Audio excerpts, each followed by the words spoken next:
Are we on? Hello, everybody, and welcome to the Comedy Cellar Nightly Show. My name is Dave Juskow. I'm here with the lovely Mike Suarez. We bring the show to you every Tuesday at 6 o'clock. And today we are, as we like to be for the past 2 weeks, live upstairs from the Comedy Cellar in the podcast studios. It is great to be here. It is a beautiful June day in New York City. And if you were to be in the West Village today and come down to the Comedy Cellar where they have almost 9 shows an evening and we're open every day. Hello, Jenny Cohn Sanchez. You would be able to see our friend Mike Vecchione and Mark Normand. That's tonight. If you somehow got to New York City and came down to the West Village to McDougal Street to see the Comedy Cellar in all its greatness, the best comedy club in the country. However, if you are out in Las Vegas, you can see our very good friend, Mark Coco Cohen, which is also a huge treat. I'm sure you know him from the days. And without further ado, I will introduce my guest today. He is a living legend of comedy, ladies and gentlemen. Please welcome Joey Kola to the show. Hi, hello, everybody. Hello. Where's that camera? Hello, everyone. Hello.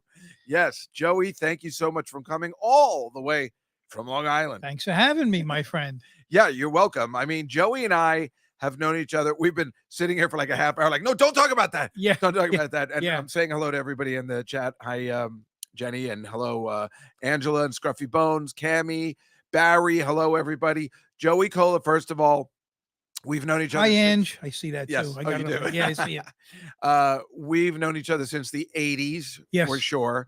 The first time we met, I don't like to talk about it because I was mad at you, but it had nothing to do with you. It was my fault. You were mad at me? Yes.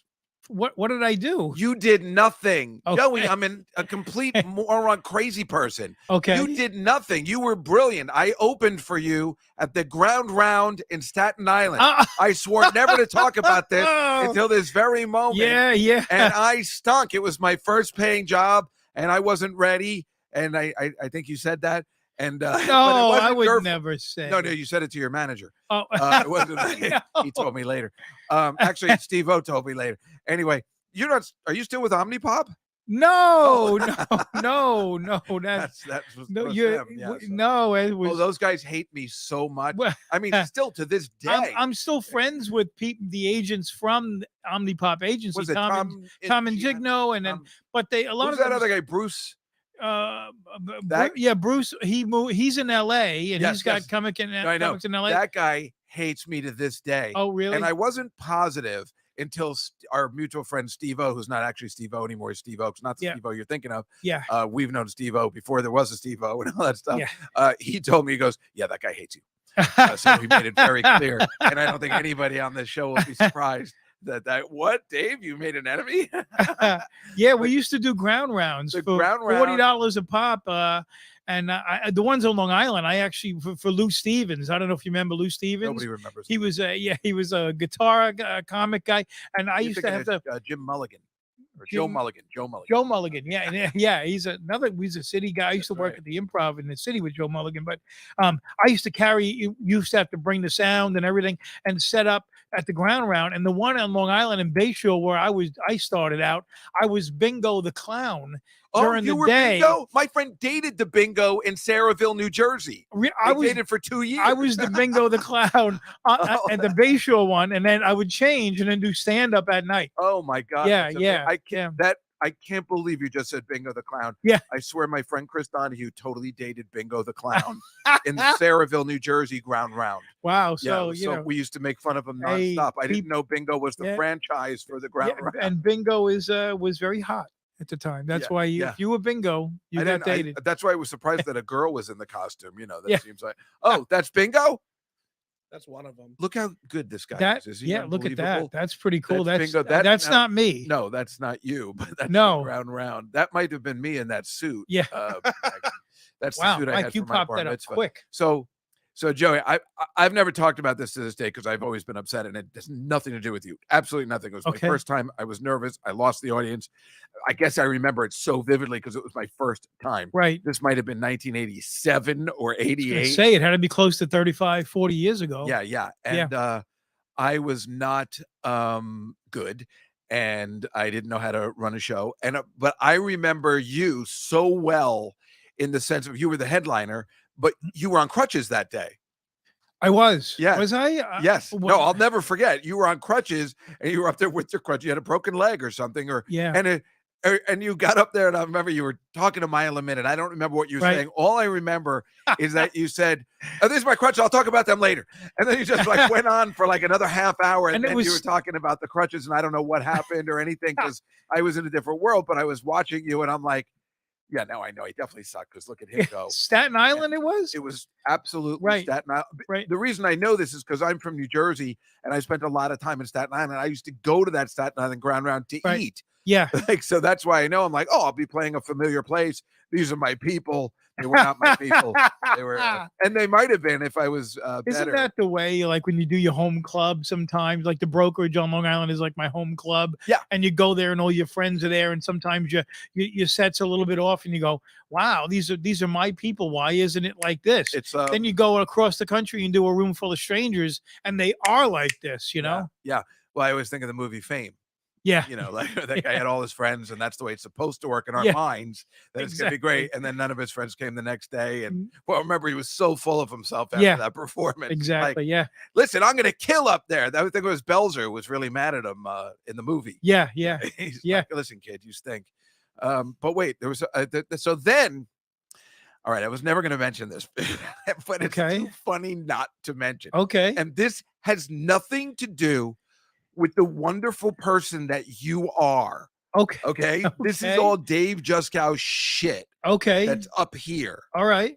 So never think for a second that you did anything wrong. Okay. So I'm, then cut to, I don't know, 5 years later, maybe 4. Okay. And you are at, it's funny that you don't know any of this, but it's in my mind. I have no idea what you're talking about. You have no idea. But this is the best because this is the way I like my life to be.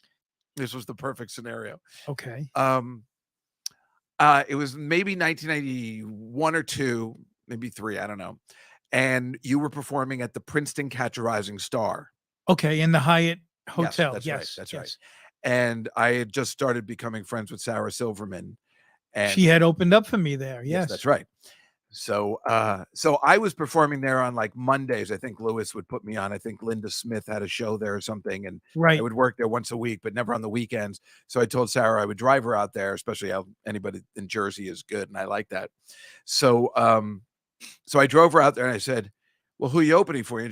Like Joey Kola. I'm like, I don't want to see that motherfucker again. I was like, wow. It had nothing to do with you. Yeah. I'm mad I was embarrassed about what happened in Staten Island. Right. I'm like, I got a problem with that. She's like, Joey? And I was like, it was more like pretending I was already 50 and I got problems with everybody, that I know everybody so well. There's a story with everybody. Yeah. It was more like that. Yeah. So I'm like, I don't want to see that guy again.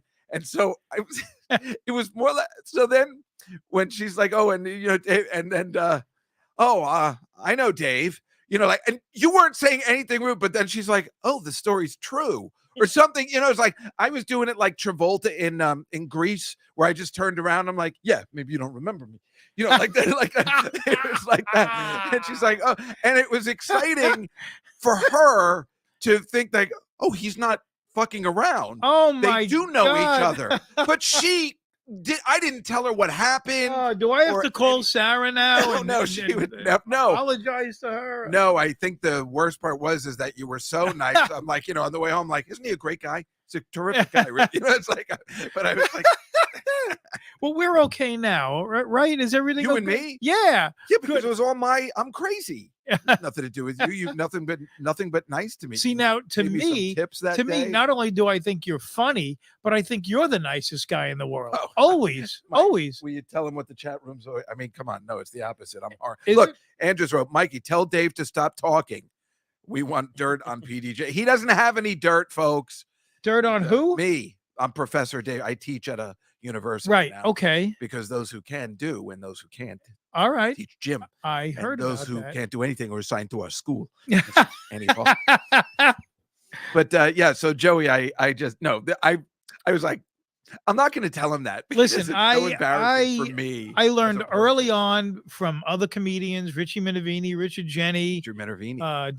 Dom Herrera, Bobby Collins, all the Glenn Farrington, on and on, Nelson, and all the comics, especially the Long Island comics. But I was one of the few Long Island comics that knew I had to go to the city. So I went to Pips first, and then I worked the Improv and all the city clubs, and then I went to Jersey, Connecticut, and opened my circle a little bit. And before you know it, I did the country and then Canada, and then just went on the road a lot, So I knew that when people helped me, that I have to pay it forward and help other A comics. lot of people and I don't gotta seem to get that. No, they don't get that. Well, I do it all the time, and I actually got a great story about Jimmy Fallon. So I'm warming up the Rosie O'Donnell show. And you did And that for years, right? I did Rosie for 6 years. I did. Jon Stewart had an original WOR on Channel 9 show I here. was there. Yeah. Oh, I must have seen you do that too, because actually I got a guitar pick from Eddie Van Halen from that show. Oh yeah. Yeah, I have it in my wallet. It was a great right show. It was now. only on He for gave it to me. It was so exciting. It was only on for a year, Yeah. and I warmed up that show, and it was 93, I think, and then I did another show, and then I started Rosie 96 to 2002, then Martha Stewart, then Rachel Ray for 12 years now with Drew Barrymore. But when I was warming up the Rosie O'Donnell show on the 8th floor of 30 Rock, Saturday Night Live was right down 8H, and we were in 8G where Seth Meyers is now. And I'm walking down the hallway back to the offices in between shows on a Thursday, and I get a tap on my shoulder, and it's Jimmy Fallon. I turn around, I go, "Hey, Jimmy." He goes, "You don't remember me, do you?" And I go, "You Jimmy Fallon from Saturday Night Live?" He goes, No. Let me tell you who I am."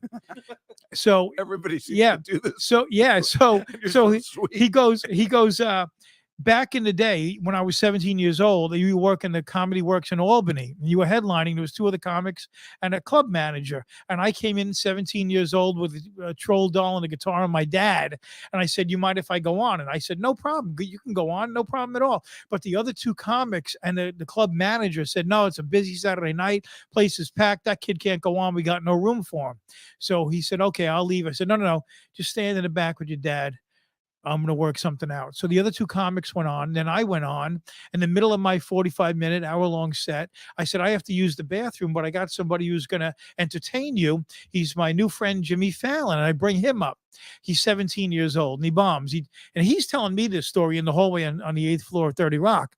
So he goes up, he plays the guitar and the troll doll. He didn't do that well. He did 5 minutes, but his dad was there and he was adorable. So a year later, he does the same thing at Bananas in Poughkeepsie, but it's Harlan and Arlene Jameson, and they knew who he was. They own that club. Right. So they said, "You mind if this kid?" I said, "Sure, I'll bring him on myself." So I bring him on, and he tells me that story. And he said, "Listen, I owe you." I said, "Dude, I do that for 1 million comics. So you don't owe me nothing. Just take care of yourself. You telling me that was reward enough for me." He goes, "Nope, I'm going to have my own show someday and I'm going to put you on it." I said, "Okay." So then 2 years later, I see him at the Toronto Comedy Festival, and I'm talking to a bunch of comics, and he comes running up to me. It was like me, Schimmel, and a bunch of us just talking. And he comes running up and he goes, "Dude, they're going to give me my own show. I'm going to put you on. I'm going to put you on." Like a little kid, And I go, "Jimmy, I'm good. Don't worry about it. If you get the show, that's great." Sure enough, a couple of years after that, he got the show. He called me personally and goes, "I got my own show." I said, "I saw." He goes, "Pick a date." And I go, April 1st, and April 1st, 2010. Sure enough, he put me on. I go, "What material?" He goes, "Do whatever you want. As long as it clears the censors, that's fine." And he let me do like 6, and that's all over YouTube. You can see me doing That's fantastic. yeah, isn't that a great What story? I got a story. million stories like that about different with different comedians, and I've been doing it 42 years and warming up TV shows for 30. So Well, that's what I want to tell people. It's like, besides being a comic for years and a really good one, like a professional, my aunt's saying, "Didn't I get, what didn't you get?" Oh, I thought, didn't he get tickets for, anyway, he's, I guess at this point, the best warm-up person in the business. Well, now that Brody's dead, just it had to be said. But these warm-up guys, they, a lot of it, they go crazy. But no, I think Joey might be the best warm-up guy in the business. Everybody knows it. Everybody says so. But I've seen him work, and it is the intensity, the love you put into it. Sometimes you see these guys, and like a Brody, who was a great guy. You know him, Brody Stevens? He was an LA guy. I knew of him, but I never met him. He was like one of those warm-up guys, Right. terrific guy, Yeah. sweetheart of a guy, used to bring props, used Yeah. to really entertain. And Yeah. remember, he was doing the shows where he had to be like 4 hours, not the ones The that, sitcoms. The sitcoms yeah, are longer, yeah, much and then there's longer. daytime, and then there's Right. nighttime. They're all And, different. he'd come off stage and he would just be spent, where this guy just has boundless energy. I'm talking about Joey. And so the first time I saw you do that, even though I know you did it, you got me and I think my sister and my niece's tickets to America's Got Talent. Yeah, I was warming up So that. I'm watching Joey Radio fucking City. warm up Radio Yeah. City Music Hall. Right. Yeah. It was amazing. There's 6,000 people. Yeah. 6,000 people, the energy, you got to see. It's on YouTube. You can see it. It was There's a whole yeah. piece of it on Rachel Ray where you can see him go. He's like this. Yeah, yeah. It was amazing. Yes, And I it was know, I so know. good. You're such a pro at it. Thank you. Which means you're like, you take every job you have seriously, and that's like Very the seriously. best kind of. That's Yes. why you still work. That's why you're beloved. And yeah, it was really cool. So then so Rachel Ray just got canceled. Right. No, quit? she ended. She ended it herself. I was Yes. wondering about that. Well, because of COVID, she was doing a lot of shows from her house, Yeah. and very few in the studio. And so I can only be there on the 2-show days. I had a couple of stents put in, and my wife and my doctor said, you're selling the snowblower, and and you're going to take it easy now. So Drew was doing 2-show days, and I was able to play some music, and she talks to the audience a lot. With Rachel, Rachel is I've never seen anybody with a work ethic like Rachel Ray. She works very, very hard. We were doing 3 shows a day. And it was me doing 3 shows a day. Yeah. And then each show was an hour and 15 to an hour and a half. And it was me doing straight stand up. We weren't playing music in the commercial breaks or anything like that. That's a lot. And she's busy with the recipes as well as the guests. She had there's a lot packed into that show, So she was very busy with that, where it was me with the audience. Whereas the Drew Barrymore show, it's I get this guy Tony and this guy Steve that were able to play music and get everybody up dancing. It's just a different vibe, but it's easier on me. And it's 2 shows a day. So when I was doing 3 shows a day and the stuff on the weekends and doing the Soprano shows all over the road, we do live Soprano shows in big theaters. The doctor said to me in front of my wife, he said, do you want to drop on the stage? Do you want to drop in Penn Station? Ouch. He goes, because the way you're going, you're just going to drop. So he said, I want the snowblower is gone. You're doing 2 shows a day. So, and he said that in front of my wife. So I was like, I couldn't even hide it. So I said, you know what? I got 2 stents in. I'm 61. Let me start to bring it in for a landing. And that's why I spent more time with Drew the last 2 years than Rachel, because she was doing the shows from her house. And the ones that the 3-show days, Tom Kelly was doing it. He used to warm up the View, and he's a warm-up guy also. Oh, I didn't realize you had health issues. It's just, you just look so healthy. Thanks. Well, now I am. I just did a nuclear stress test. The heart is fine. I just did a brain scan. That's fine. Lungs are fine. Everything's good. I'm exercising now. I'm taking all kinds of lion's mane mushroom and selenium and magnesium, and I'm taking all kinds of stuff. But I eat a lot of chocolate still, and meatballs and sushi and Greek food. I eat everything. You just said, Yeah. I eat as well. And So, but the main thing is, like you said, the energy is electric, because some of those people, when they come to see a show, when I'm warming it up, it might be their first and only time they come. they come And from around the country. Yeah, and with Drew, they come from around the world. Wow. I mean, they show up with tattoos, the same exact tattoos that Drew Barrymore has. Really? And some of them name their kids the same kids that Drew Barrymore named her kids. What? Yeah, so they're big I fans. didn't realize She's a big star around the world. So I want these people to really enjoy themselves. And the only way for them to really enjoy themselves is through love. I mean, you really have to exude love from my spirit and my soul. So I like to share my soul, and Drew's the same way. And once you're totally vulnerable and you share your soul with somebody, there's nothing but pure love there. So I try to do that every show, pure love. Now, when I'm doing stand-up, then it's my show, and I can say and do what I want from my routine or my audience work. I still like the smaller rooms. I've been doing it 42 years, and I make my living 200 seats, low ceilings, a mic and a light. I do theaters every once in a while, but playing the ground rounds. are they still around the ground rounds? No, they're not. I wish they were. The chicken wings were fantastic. So I don't even know if I answered your question. No, I you just totally saw answered the somebody question. You just said, somebody I love this bones. guy. the Bones guy said that I reminds me of Jeff Ross. And it's funny, when I was warming up the Martha Stewart show, I did that for 7 years. We had we had a twin show. So I called Jeff up and I said, I had the producer call him up and said, would you play my twin on the show? So he came on the show. Oh, we dressed alike. Yeah. And he played my twin on the show. See, yeah. Cool. He's obviously got a good sense of humor, thank goodness. And he'll do stuff for, Yeah. It's like you. He'll do stuff for a pal or somebody he's known for a long time or somebody who's been in this business. Yeah, we're only he has here. the respect. Yeah. You know, he's like he's all about comedy. He's all about the fry. He's all about the old school. Yes. The people that we started with, which I consider you one of my mentors, just like our friend Steve. Oh, thank you. You know, yes. and so Steve, this is interesting. What a lot of people don't know is that Joey's one of these Long Island guys that me and Attell were always fascinated by. David Tell. David Tell was a Long Island guy, but he wasn't a Long Island guy. He was in the city. But we were fascinated by that Long Island community. And you said you got out. Most of those guys didn't. No. But they were amazing. I used to play that Richie Minervini's place too. East Side Comedy Club, Steve the used to original bring me one. off Yeah. there all the time. And it was what a great club that was. It was a great club, and there's a microcosm of Long Island comedians Yes, that there were so great. Yes. But people were able to move in and out of it freely, you know.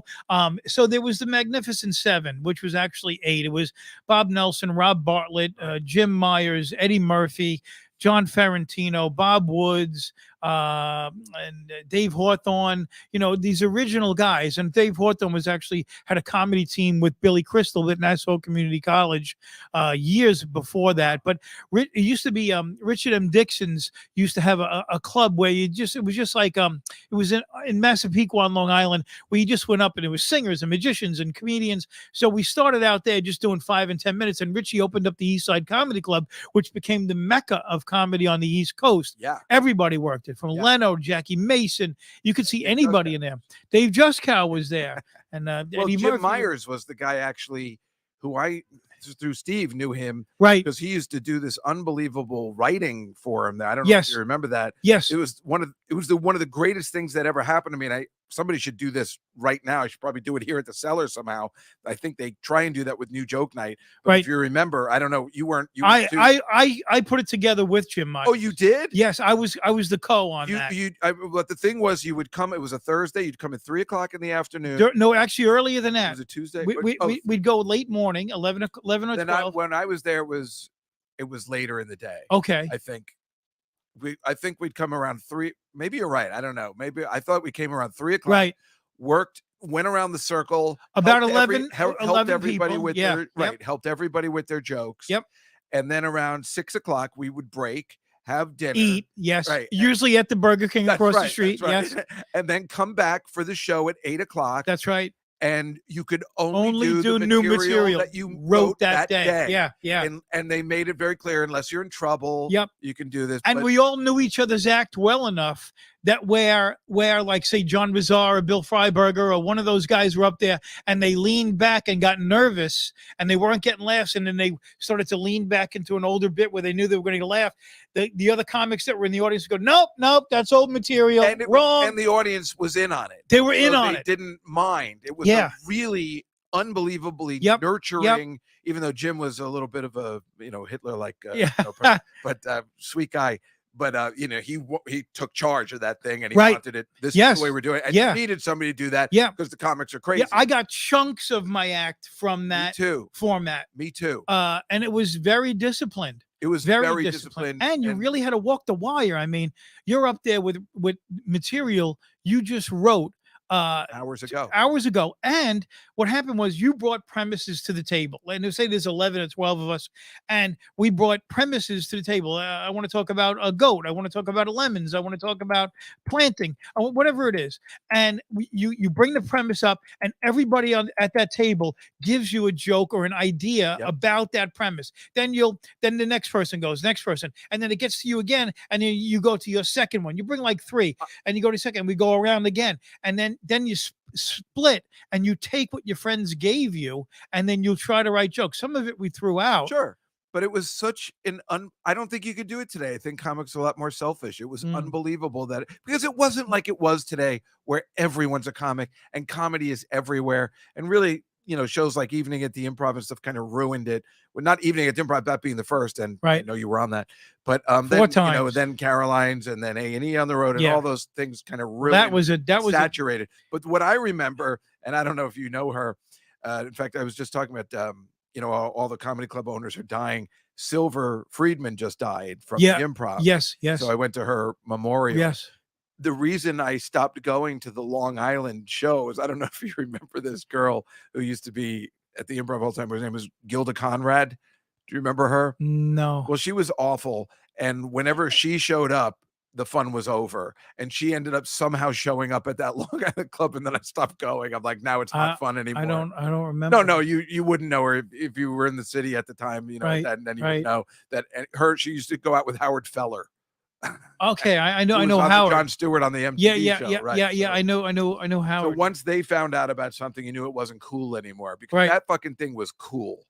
It was really cool. I didn't know. I'm sorry, I didn't know that you started it with Jim. It was Jim. It was Kelly Rogers. It was By Steve. the time it was Richie, I got it there, was, you might have been gone. I don't know. maybe. I mean, it lasted a few a long years. time. Yeah.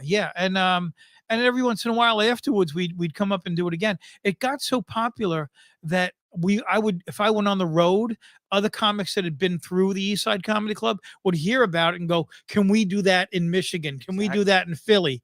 And I've done that with Philly comics and Chicago comics, and it's a beautiful thing that I'd never seen since, and I'd never seen before. Obviously, I was so young. But I love that club. Tell and I always used to talk about those Long Island comics were so funny, but so many of them just never went to the city. Well, here's the thing. Peter Bales, Peter Bales, he was a great MC, and he's still around doing stand-up. He's got a podcast with Jackie Martling now, and he's one of my mentors. He taught me to MC along with Larry Amorose, and there was a few comics, because at that point when we first started out, the MC was the most important part of every show. Everybody right away, I want a headline because I want to make this money. No, if you become a good MC, you're worth the weight in gold across the country, because you're the glue of the show. Right. So that's why Belzer was so popular. Yeah, exactly. Belzer at Catch. So Peter Bales was one of the guys that told me he used to work the comic strip, and he was there with Paul Reiser and Seinfeld and Richard Lewis and those guys. And he said, "Joey, if you really want to make it in this business, you got to go to the city." Now, Long Island has 5 million, 4.5 million people at the time, but now it's probably over 5 million from Queens to Montauk. So that's as many as are in the city. So if you want to work that big, be a big fish in a semi big pond, you could stay on Long Island, which is what Nelson did. I mean, unless you did Dangerfields. There was a time I was working all the clubs in the city and all the Long Island clubs. Long Island had 8 full-time clubs. Chris Rock opened up for me because Tony Camacho used to manage him at Laughs and Out East. And I put Sandler on stage because his grandmother lived in Bayshore, and I ran Mowbray Street Cafe Comedy by the Bay in Bayshore. And it was a cable network show, and Sandler came in and I put him on stage. He did 5 minutes and he was like 15. So Peter Bales drilled it in a lot of younger Long Island comedians.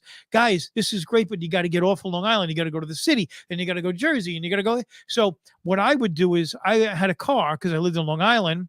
I would come into the Improv, pick up comics, we'd go do Jersey gigs, and I dropped them back at the Improv, park, and then because Dom was there, Dom Herrera, and a lot of the comedians I was working with, they got me in with Silver, and I would do sets here and there at the Improv, but it didn't pay well. No, because the suburban. That's the thing. City didn't. Everybody was on it. City was to be seen. Yeah. And if you wanted to make money, you had to go to Long Island. Which is kind of why I stayed away from the city. I mean, I did all the clubs in the city. There was a time when I don't think Steve-O, our friend Steve-O, ever played the city. Very rarely. Made it as a nationwide headliner. I was the house MC at Pips for 3 years. When was that? I'm just saying, I started early there 80s, in 1983. Yeah, like that. In fact, the second night I was there, they made me MC. Yeah, Where I started 80. I was there for the open mic night. I was there for the open mic. Well, I was in there in the mid 80s. So we probably remember Jesse Kitten.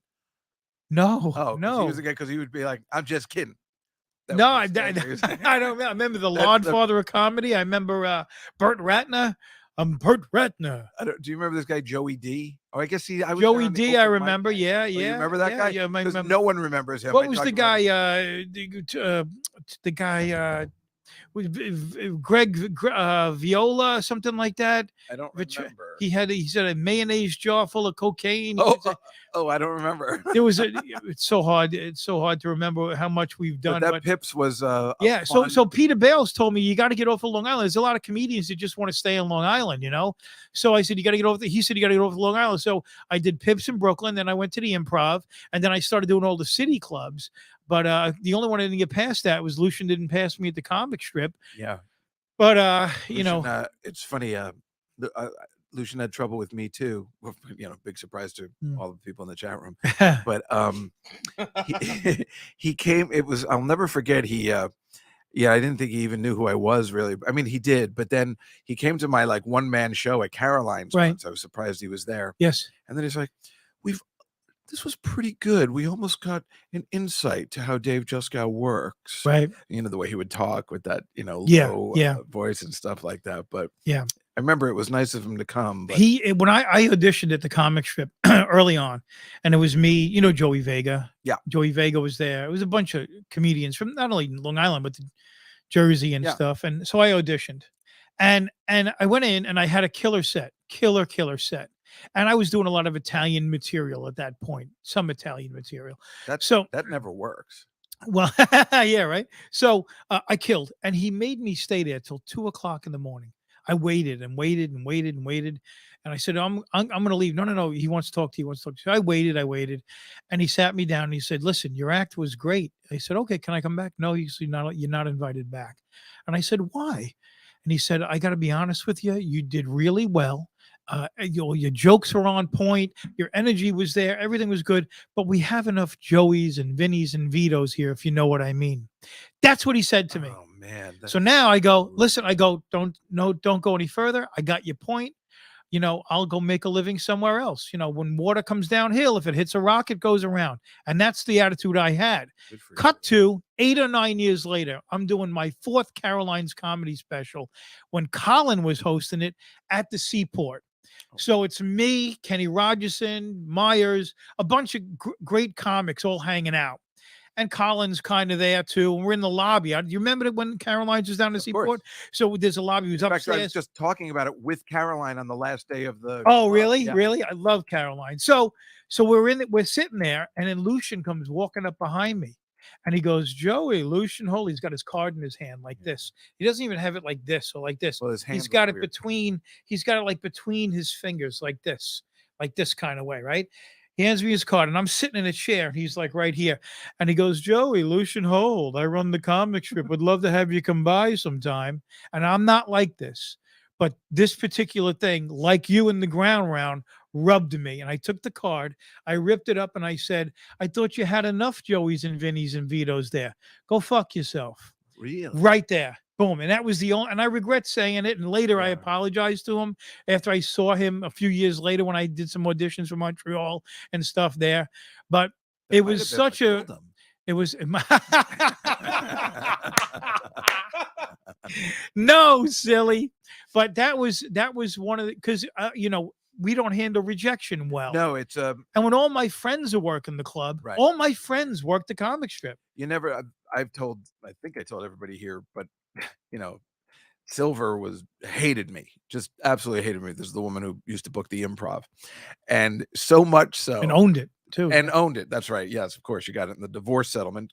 Very much like Caroline Hirsch, who, with her divorce settlement, built a comedy club. Yeah. So when I auditioned, you remember how Johnny Carson used to sometimes you call wave, very rare wave. Right. I auditioned. I went to the table to see how, and she's like, the opposite.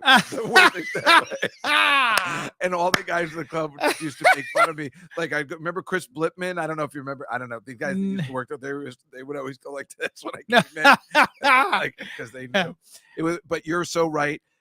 Comedians are. I'm getting texts, and I never know how to turn them off. Was that you vibrating? It was me. Comedians not only don't they take rejection, but they never forget. Like, I mean, I remember Jim Carrey is still mad about Star Search. I mean, it's like these things. I remember Blaine Capatch. I don't know if you know him. No, he's way beyond this. He's friends with Patton Oswalt. He's worked with him all the time. He writes on television shows. He's terrific. Right. He's still angry at the guy who used to run Charm City in Baltimore, when he was first starting out. Yeah. I mean, you carry this with you forever because you think you're on this trajectory, and then there's somebody that stop. Yeah. And you get angry. What other people also don't know is what you were saying is that they would make you hang out. You'd have to hang out, whether it was hang out to go on. Yeah. Oh, that's how did you do that? I know who Blaine Capatch is. Oh, wow. Yeah, that was Blaine. Yeah, we used to work we first met at the Princeton Catch a Rising Star. Yeah. He's terrific. Which was a great club. Yeah, that was a great club. But what a lot of people, the young kids don't know is that we used to have to hang out. Nobody does that anymore. Yeah. We used to have to wait till 2 a.m. to go on. These clubs would go all night. Yeah. The Improv, the comics, Catch a Rising Stars, where I would hang out there till 2 a.m. Well, yeah. And Lewis would be like, I gotta try and get you on. I gotta try and get you on. And sometimes they would. They weren't bullshitting, but then sometimes they'd make you to wait to talk to them. And what do you have to wait around till 1 o'clock in the morning to hear that shit from Lucian? That's necessary. Why does he have to make you wait for that? What was the guy's name who used to hang around Seinfeld? Black comic. Mario Joyner. Mario Joyner. Mario Joyner. George Wallace does it now. Who? George Wallace. George Wallace is Seinfeld's friend, but Mario Joyner and Seinfeld used to be inseparable, especially when they met. And what's his name? David, Larry David was in there at the time, and Michael Richards, and all of them we used to hang, and they all had hair. And I don't know if you remember Larry David had a big afro and stuff. And I was just a fly on the wall wanting to get some time. So Mario Joyner introduced me to Belzer. So I would just wait till the end of the night. There was 2 or 3 people in the audience. Yeah. And you know who would always hang out till the very end of the night sometimes to go on? Rodney. Yeah. Rodney would come I to Catch. Yeah. I was like, well, now it's worth it. However, the night I saw him, he was hammered. Oh, was he? Hammered. And there's Jerry and Mario Joyner. Oh, there he is right there. Yeah. What a great comic. Yeah. A good comic, good friend, always gave me great advice.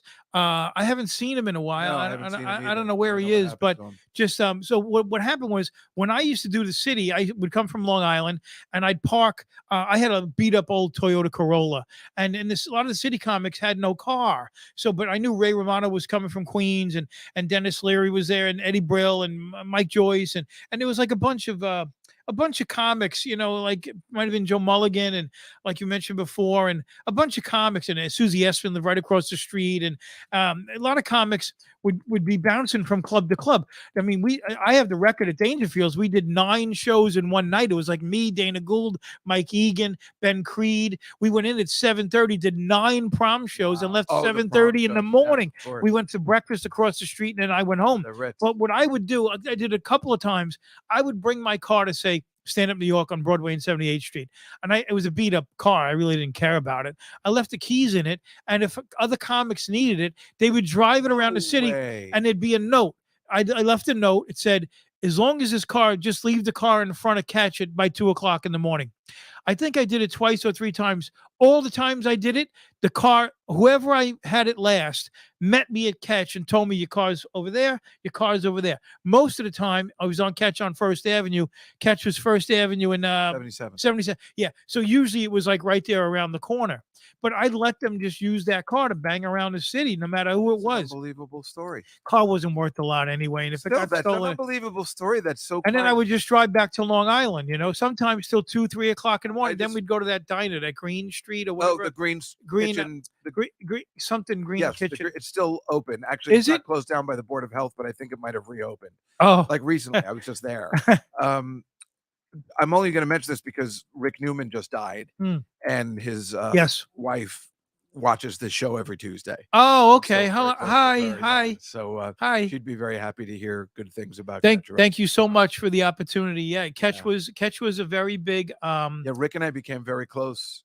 After that, like when he built the 28th Street Club. Right. Yeah. Right.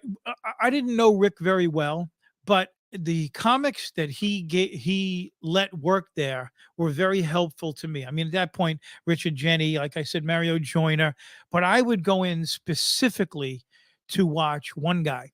His name was Ronnie Shakes. Oh, and that's so. Weren't we just talking about him last week? Were you really? We were talking about it last week because I saw him when I was in college. Yeah. and he was the funniest guy I'd ever seen. Now he passed away really early. Yeah, really early. And, Yeah. and we were just talking about him. What And an no one knows amazing. him. And he had this bit about Pope Hat Night Oh at Shea my Stadium. God. And I remembered it my entire life. He was the funniest.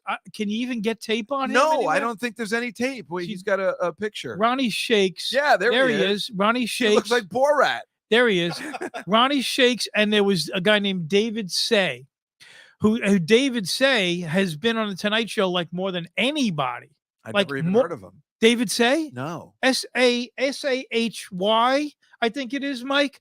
David Say, and because he would work Richie Minovich, he would do all of Long Island, the city clubs, and New Jersey, and he was one of those guys that would wind up at 1:30, 2 o'clock or further, or clubs are open till 4. Yeah. At night a catch. Just not like and David Say, because David Say also had a big influence on Richard Jeni, because Richard Jeni took me under his wing, and he was the Brooklyn guy, but he would work catch also. But watching Ronnie Shakes work was a blueprint. Like when you were in awe, like you sat there, you just in awe. And first you say to yourself, I could never do what he does. And I could never be a stand-up comic, because I can't even get to half the level of what this guy is. But then if you're hanging around with enough comedians that influence you, you realize that you're bringing your own flavor to it. You're bringing your own love to it, your own honesty. And sometimes you emulate your favorite comic. yeah, I remember David Tell used to emulate Colin Quinn. And then he found his Right. own, and do you know how many comics started emulating David Tell, Oh, and then they found their own way? There's a whole bunch of them There's a that, whole like, bunch of started the out like that. cadence and everything, you know. Yeah. Well, we're all influenced. I mean, Right. I'm influenced by, like I said, Richie Minovini, Richard Jeni, Richard Pryor. I wrote with Carlin for a while. I have a piece Wow. of tape where Jeff Sustin was my manager for a while. We're still very good friends. He's got Kevin James and Joe Rogan now, but Carlin saw me do Caroline's Comedy Hour and called Jeff and said, I'd love to meet Joey. I got a piece of tape. It's on my Facebook and my YouTube. And it's Carlin calling Jeff saying, I just saw Joey. I'd like to meet him and this and that. And it's a whole big message. He gave me his address, his phone number, and said, I'd like to meet Joey and tell him. And then Carlin and I became good friends. And I'll never say that I wrote with George Carlin or for George Carlin, but we were on the phone enough where there are certain conversations that him and I had that I know later went into his act, like the praying to Joe Pesci thing. Because I used to do a Joe Pesci impression in my act. I used to make Ambrosia. You throw 2 eggs in that freaking thing, you bash it up, funny how, like a clown. So I used to do that. So we talked about Joe Pesci and stuff. But Carlin and I became friends. We had a drink at a beer and a sandwich a few times, and he came to see me in Vegas at the Riviera Comedy Club. Amazing. And then invited me and Pete Voros, who's a comic from Connecticut, who was opening up for me at the Riviera Comedy Club. He invited us over to the Jubilee Theater at Bally's to watch him. Wow. And I watched him walk over 100 people. And I said to him afterwards, and Dennis Blair was there, his constant opening act. And I said to him, George, how does it feel when that amount of people get up and walk? Because he was, at that point, he was really edgy, and you were either with him or you weren't. He goes, they know what they're getting when they come to see me. Yeah, right. He said, we say that all the time. This happened.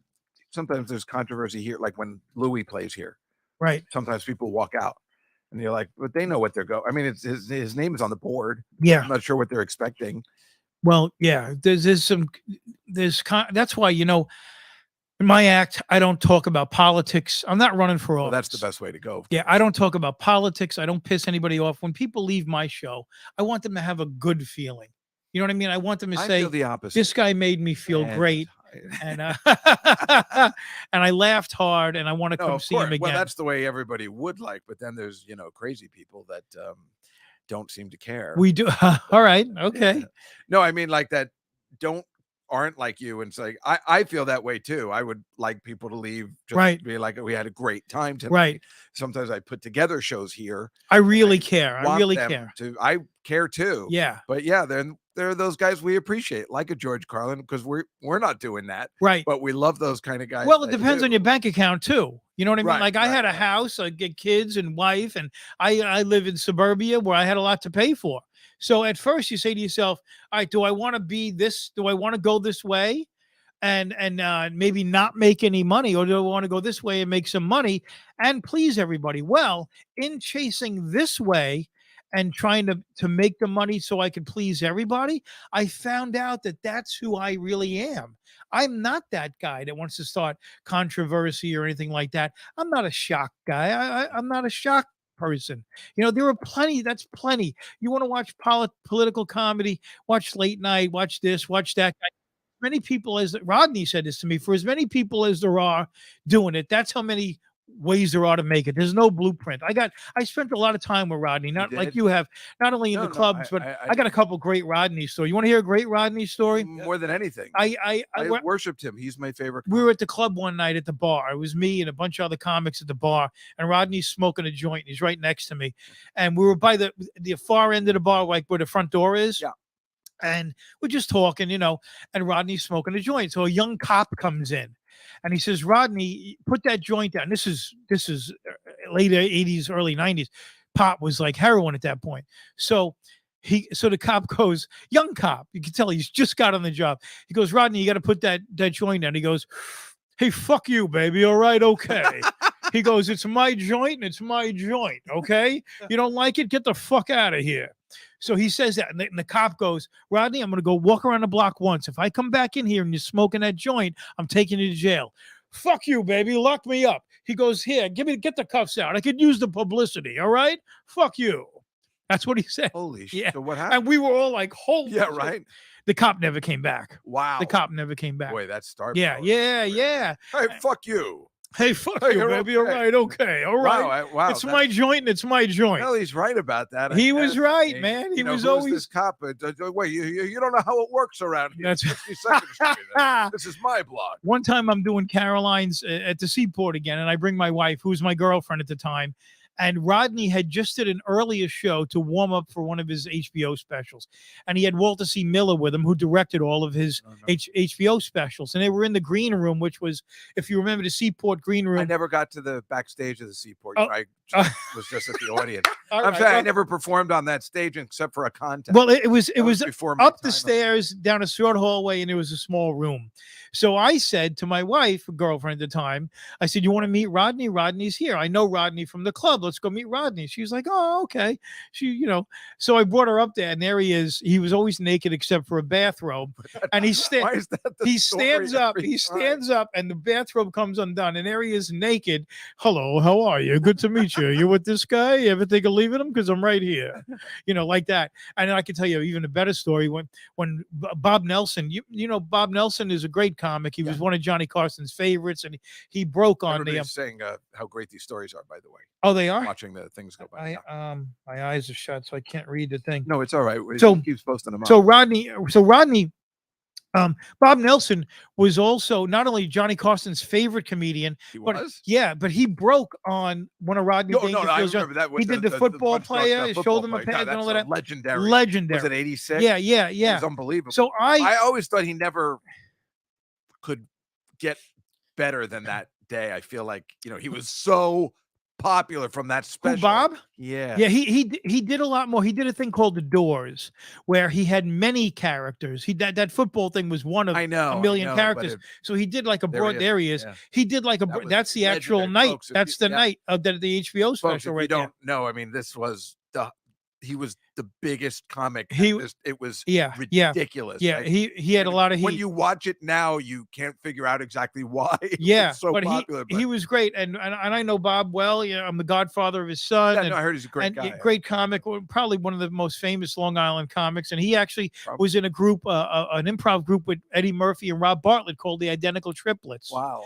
Before the stand-up world took over, when it was a lot of improv and stuff.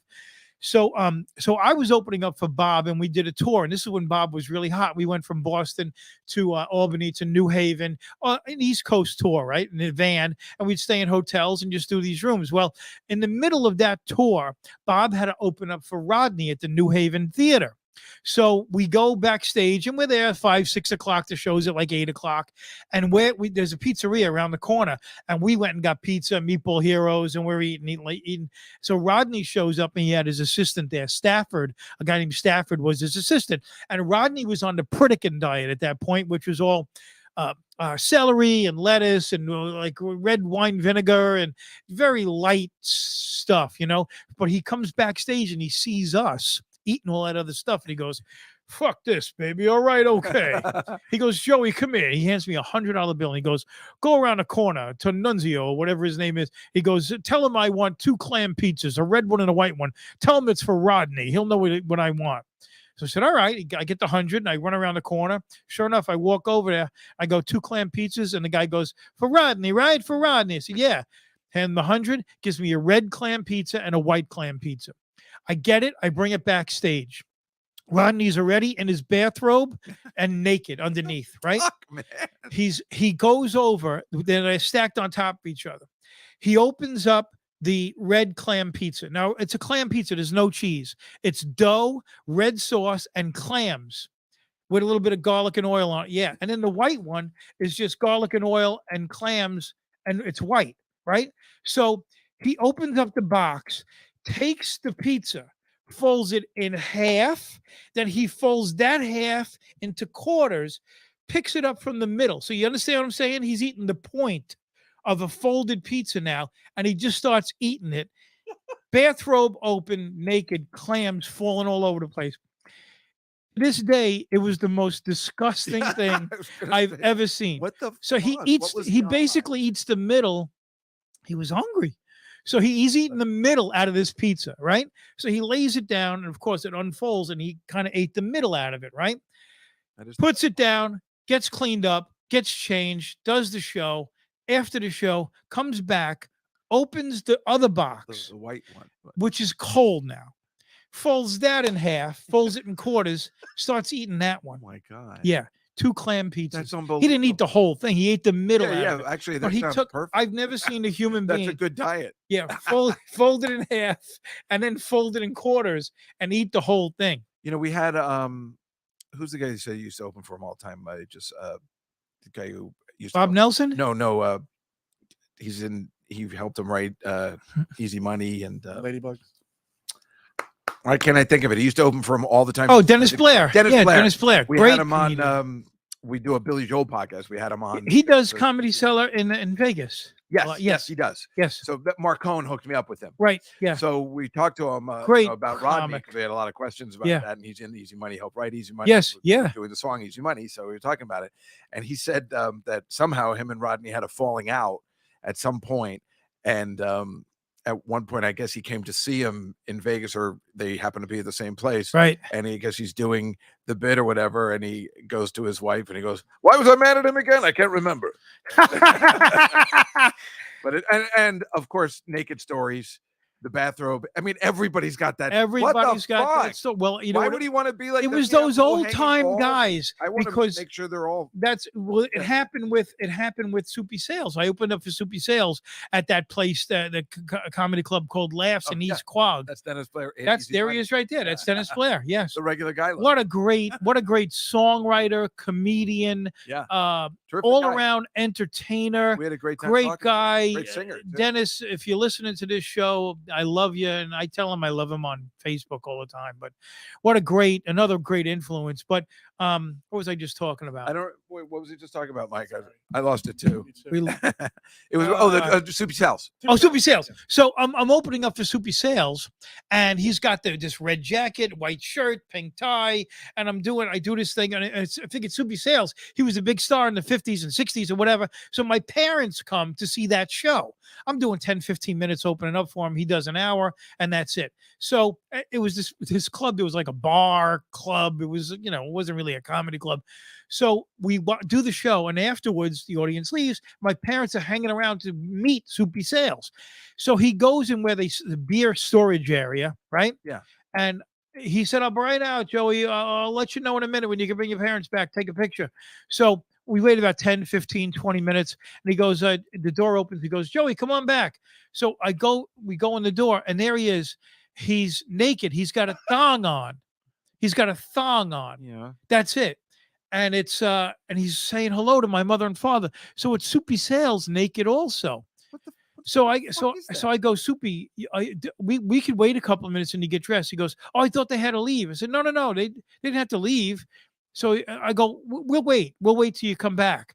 So you get dressed. We'll come back to it. You get dressed. And then he put some clothes on, and then we went back there. But I had this moment backstage at this place. It was just me, Soupy Sales, and my mother and father, where he was. I never forget how tan he was. No, He was maybe that's so why he wanted to tan. show it off. Yeah, maybe. But it's like you must have been at that point like, what the fuck is going on here? Why are all these comedians getting naked? Older Is that guys. what happens when you get famous? I You just guess. wanna be Well, naked?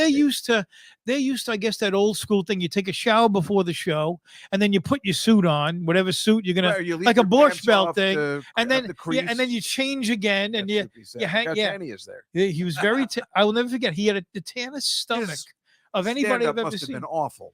It had to have been awful. It was There's Soupy no way. Sales. You were there to see a big television star From the 50s. from the 50s, 60s. He was, Howard Stern always talks about that all the time. He Yeah. was so excited to meet Soupy Sales because he was his hero growing Yeah, up. And yeah, he had to be just, yeah. he hated him.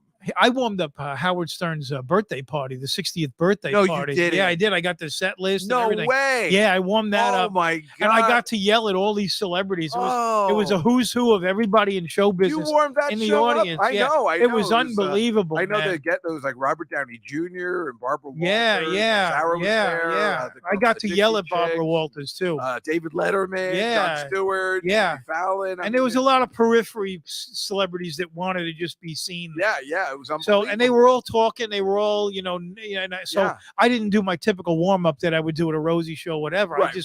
I had to get a little bit mean and say, listen. How did you get picked for that show? Gary wanted me. I know Gary Delabate. Yeah. So he wanted me. And Gary was also instrumental in getting me to warm up AGT because Gary knew me as not only a comic, but a warm up guy through Jackie and stuff.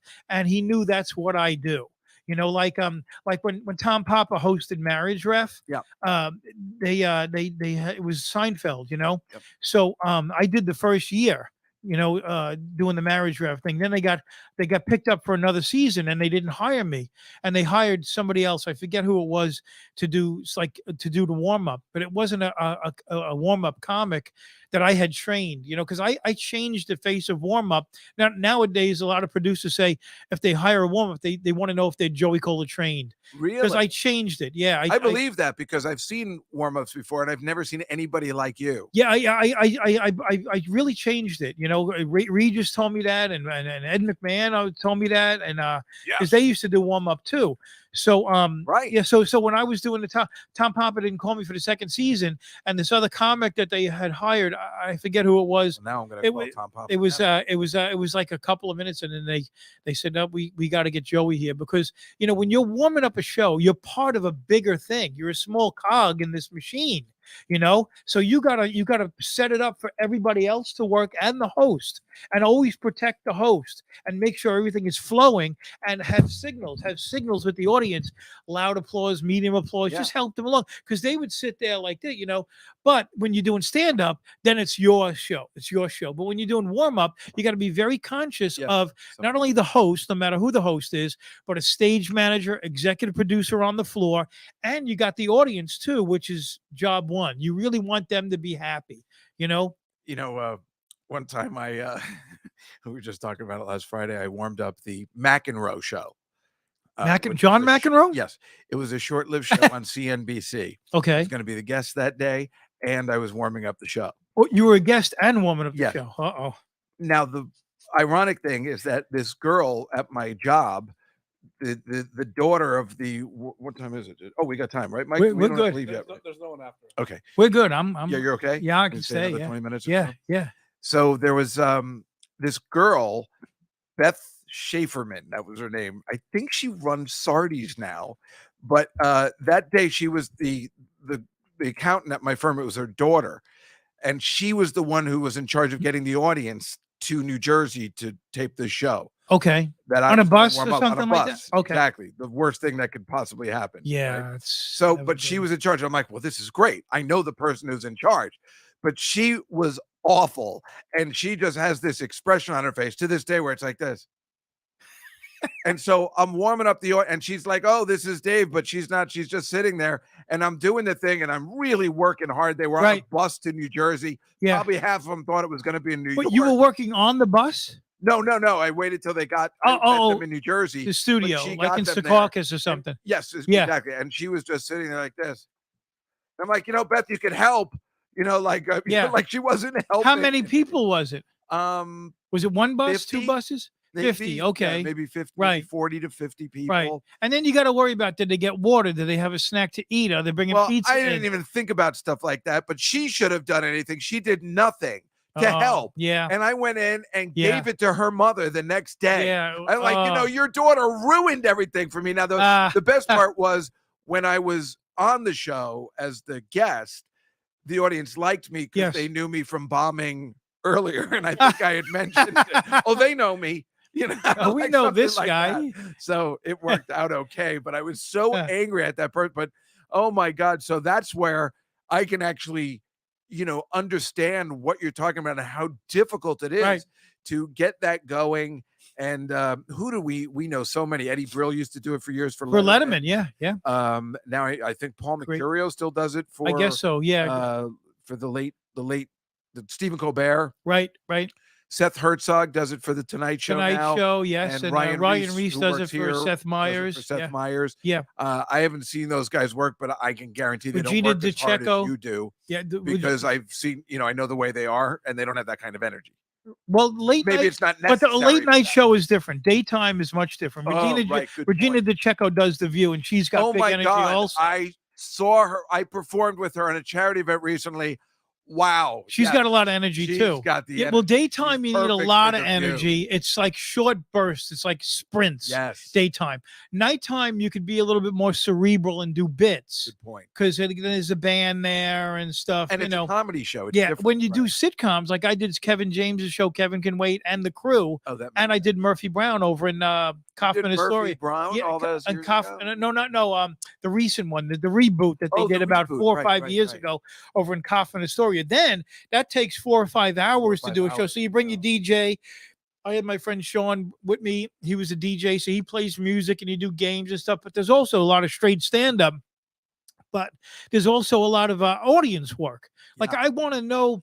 And I don't force people. I don't embarrass anybody. You don't want to be involved, don't be involved. But I like to involve the audience as much as I can. And they like that too. Yeah. They want, like you said, a lot of them from out of town. But there's some people who show up every week and they're like, hey, Joey, remember me? And they bring me food. They bring me, like I have this running joke on the Rachel show where I do this bit about Nutella, how I love it. And to the point where they would bring me jars of Nutella. I have a picture of and it. then Rachel gave me 300 jars on the show. And then when I worked on Rosie, they would bring me, I mentioned on Rosie that I like chunky bars, the chocolate. Yeah. I'm a chocoholic. So they would bring me chunky bars. And to this day, I have friends at NBC that are still finding chunky bars in all little places behind the wall at Studio HG where Seth Meyers is now. Like that time of Seinfeld, Newman liked chunky too. And did he? He was saying at his place. Mike, because I don't want to do the photos today because we're having too good a time. This is the best conversation we've ever had on the show. No, Mike, stop. No, it is. Mike, am I lying? No, we're having a great time. Yeah. What photos are you talking about? I usually show slides so we can make fun, but this is too good. Okay. But if you show the last 3 slides that I have today, okay. Like the ones with Joey. Where am I looking? Over there? Yeah. I gotta go to the slides. I'm in the. Okay. No, I usually a lot of the guests aren't as lively as you are. Oh, okay. So this is, I think, Thank you. Audience. I'm not looking, Mike. The audience is enjoying this, right? Oh yes. Yeah, these stories are Are they? fantastic. Yeah, this is. I swear, this is like I never bail because I put all. Oh, so look, there's you. An evening at the Improv. Oh my God. I did that show 4 times. Young Joey Kola. That was way before glasses, before I had Bell's palsy. I got Bell's palsy on both of my just told me that sides. before. Yeah, it's like having a stroke without the sympathy. That's what it is. The 2 hardest words to say when you get Bell's palsy is Bell's palsy. You go, what's wrong with you? I got Bell's palsy. Why I got Bell's palsy? Joey, there was a guy that I knew from college that I didn't know what Bell's palsy was. This was in the, the late 80s. And they go, and he had an eye patch. And there's like, oh, hey, look at you. And then later they're like, shut up. He's got Bell's palsy. I'm like, what the hell's that? Yeah, I got it about 6 years ago on the right side. And they say it's from a virus, but it's not. It's the old wives' tale. Don't let a breeze hit you in the ear or on the face. Well, I was digging plants, planting. I was all sweated up. I went in the car, put the air conditioner on, put it right on my face. That night, I took a shower. I have something to eat. I'm on a couch. And I say to my wife, do you hear like of somebody crinkling up a paper bag in your ear? So my wife goes, I have no idea what you're talking about. and it sounded like someone was crinkling a bag in my ear. Next day I wake up, my face is literally down here, like literally down. So I said to my wife, I go, am I having a stroke? And my wife's got a little medical background because she used to have like I would have thought that was a stroke. yeah. So she goes, no, you're not having a stroke. This is Bell's palsy. Let's get you to a doctor. He said, classic Bell's palsy. Let's get you to a doctor. Yeah. He's a real good medical. Yeah. So you never occurred to you. Yeah. Your face is dripping off. Like, let's get you to a doctor. Yeah. Good thinking. Yeah. So she said, well, she wasn't a nurse or anything. She had a company called what's it called? Well, you teach people how. She was in partners with a nurse who helped people who were going to have babies, women that are having babies, to have the baby, right? So she had that company, so she had a little bit of medical background to be able to do mouth to mouth and stuff like that. So she knew I wasn't having a stroke. So we went to the doctor. He said classic Bell's palsy. They put you on prednisone, which is a steroid, and then the antiviral drugs, and then you got to get a lot of acupuncture. So this side came back about 95%. Then 3 years. How long does it take? Sometimes 2 months, sometimes 2 years. How long did it take you? This side, it took about 5 months to get back to 95%. Then it happened again 3 years later on this side. This is only 85% back. And then that happened about 5 years ago. And I'm still doing acupuncture now. What causes it?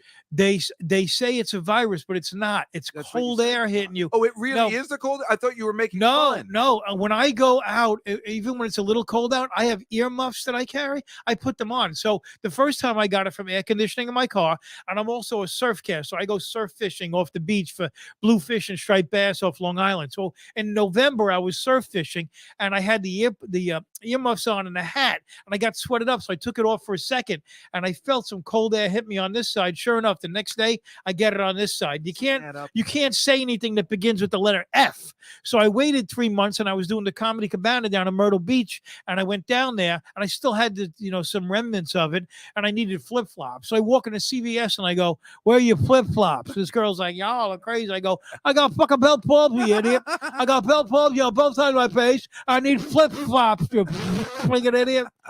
But, now you really can't tell. I mean, I know you a long time. No, you can't tell. I didn't know at all. My eyes are a little bit more closed. But I've always thought your eyes, see, I was going to show again a picture of this guy with a butterfly in his eye. One of the things I remember, I think whether it was you and I talking or whether you did it that night at the ground round, was about how afraid you are to get stuff close to your eyes. And I remembered that my entire life. Yeah, I still I go through life like this. Yes. So I remember you talking about that. And I mean, up until about 3 weeks ago, when everybody knows I had a problem with my eye, I was putting the eye drops. I was thinking of you. Yeah. And I'm like, Joey hates to get stuff close to his eye. Yeah. And so that's when your eyes were like that. I'm like, I don't know. Maybe I'm thinking you were always like this because I just think about your eyes all the time. Always. Well, I'm not healthy. I was born my legs backwards. My legs are backwards. So I had to wear braces the first 3 years of my life. Are backwards? My legs are backwards. Yeah, like that. Yeah, like a braces. You had to wear braces? Braces. And then growing up on Long Island, we were the first family to move from Brooklyn to Long Island. So we were in the city all the time because all my relatives were here. Right. But living on Long Island, I got Rocky Mountain spotted fever from a tick. And I had obviously there's something up with you. Yeah, I was a mess. And then since I got the Rocky Mountain spotted fever, people just think Lyme disease. These ticks are motherfuckers, boy. They have a million different. Am I allowed to curse on this show? Oh, okay. So there's a million different diseases. So I had Rocky Mountain spotted fever. I was in a bunch of car crashes. I had 2 stents put in. How did you plantar fasciitis? First day I met you, you were on crutches. So I was on crutches. Yeah, because that was my knee operations. I had my cartilage in both of my knees got ripped. And then what were you, 20? Yeah, I was I was like 20. Yeah. I had a lot of health problems. Doctors told my parents when I was younger, you better invest in wheelchairs. This guy's never gonna walk. And I went, kiss my ass, I'm walking. So I walked. I just stand like up and with that cop. Yeah, and now kiss my ass, I'm walking. Okay, baby, you're right. Okay, but now my life is simple. I make people laugh. I raise butterflies. I feed birds, and I plant plants. That's it. And I had a picture. See, everybody wants us to show the slides now because they know you're going to be comedy gold with it. But it's funny that I had a picture with a kid with a butterfly in his eye. Now you say you raise butterflies. I do. That's a different butterfly. Yeah. I don't know, Mike. Do you want to show it? We have time. All right. You do? There's no one after us. I know, but it's like we were having a good time just talking about comedy. But yeah, let's take a look at some of the stuff. I guess we'll start from the beginning. I mean, just add in I don't know. I just show pictures of do what you want to do. This, and we just make fun. The reason I put this picture in was because his pants are wrinkled, and it was driving me crazy because the guy's really rich. He should have straight pants. If you're gonna Well, make a maybe the speech. wind was blowing or something. I don't know. I thought about that too, and none of it makes sense because his hair is perfect. So I don't All know. right. Yeah, just go to the next What one, I else you guess. got? Well, those are all the boxes. There you that go. he was Oh, it's all making, but- political stuff. Well, it's in his bathroom. Yeah. This is exactly where I would keep classified Yeah. documents. You know what I got in my bathroom on my bowl? My wife bought this thing during the pandemic because toilet paper, you couldn't get toilet paper. Yeah. So we got this thing called the Tushy, Tushy. It's a bidet. Do you know about it, Mike? Yes, sir. You hook it up to your toilet bowl. You can, if Oh, you I can hook know up about it. and you turn it, and I spend all day shooting water up my ass. I have the cleanest ass. It's the greatest thing in the world. Do you still need toilet paper though? Well, don't you, yeah, though? that's Wipe another just thing. gets I have dry. I'm a phobia, so Me I too. wrap my hand like I'm wearing an oven mitt, to wipe my ass with the water. But when I do, there is nothing on that I would paper at like all. that There is very much. nothing. I like it all. clean Yeah, there. yeah. Yeah. This is What is that? King George taking a is that some sort of what did I say? Okay, Oh, I'm thinking of the guy from 1776. I'm sorry. he's King King Charles. Yeah. Yes. Well, Okay. he's just on that train. I don't know what he's doing, but the next picture is the only piece of that And that's from Back to great. the Future. That is Back to the Future. And then I had a picture of the next one, which Right. is them filming the train scene in Back to the Future. I And love it's a this behind the scenes. miniature. It's a minute, right? But what they have, they must have an unbelievable budget. These Right. movies have made $1 billion, Right. and that's the crappiest car I've ever seen. It's a Matador, put a isn't it? thing on- It's yeah. like a Matador I with don't a understand it. Yeah. They had to scrape out a Matador to put they couldn't. or an Get El a Camino flatbed with truck? the no. It's Yeah. yeah. They built That was the funniest part of the picture. Not like I was like, well, first the model, but then I'm like, what the fuck? Yeah, go to the next one. I think it's another. Yeah, well, that looks. I don't know. I love that kind of. Yeah. When it's your favorite movie. You Right. can see them Right. actually filming. Yeah. Go on, Mike. That was the I-95 that happened. In Oh, and Philadelphia. the thing blew up. Yeah. The truck went on. It's just fire, weird because yeah. my sister and I were on that bridge recently and stuff, and we were. Yeah, I was there not long ago. Yeah, Also, we were bringing my mother there for the first time. It would have been classic if that happened to us. The one we were angry that we had to bring our mother there. So- Hey, thank you. and that's if knock on we wood get that it over didn't there, we're happen. like, what a week I'm having. The next one, please, Mike. I'm breezing through and Wow, that was very Dennis Wolfberg. what a week I'm having. What a week I'm having. You remember Dennis I do. Wolfberg? He had the- Another great comic from Catch a Rising Star. People, Google Dennis Wolfberg, Ronnie Shakes. Yeah. You No, I know- remember all those guys. Of course Yeah. I do. They shaped us. Yeah, then What happened to Dennis Wolfberg? I think he died of cancer. Yeah. Yeah. This girl, this is like a surf thing, I guess, for people that don't have arms or whatever. and Right. They call it adaptive surfing. Okay. contest. But the reason, what happens next in the picture, if you go to the next thing, is she runs into this. So she ends up losing her head as well. It's horrible. So the cow is in the water with her, Yeah. but there's no waves where he is. All right. There's So no- two separate pictures. Look at that. I got to get this guy on. He's got to figure it all out. I try to make a connection. Okay. I don't know why I put that one in. What is I had a don't know. big That next. rubber ducky? What?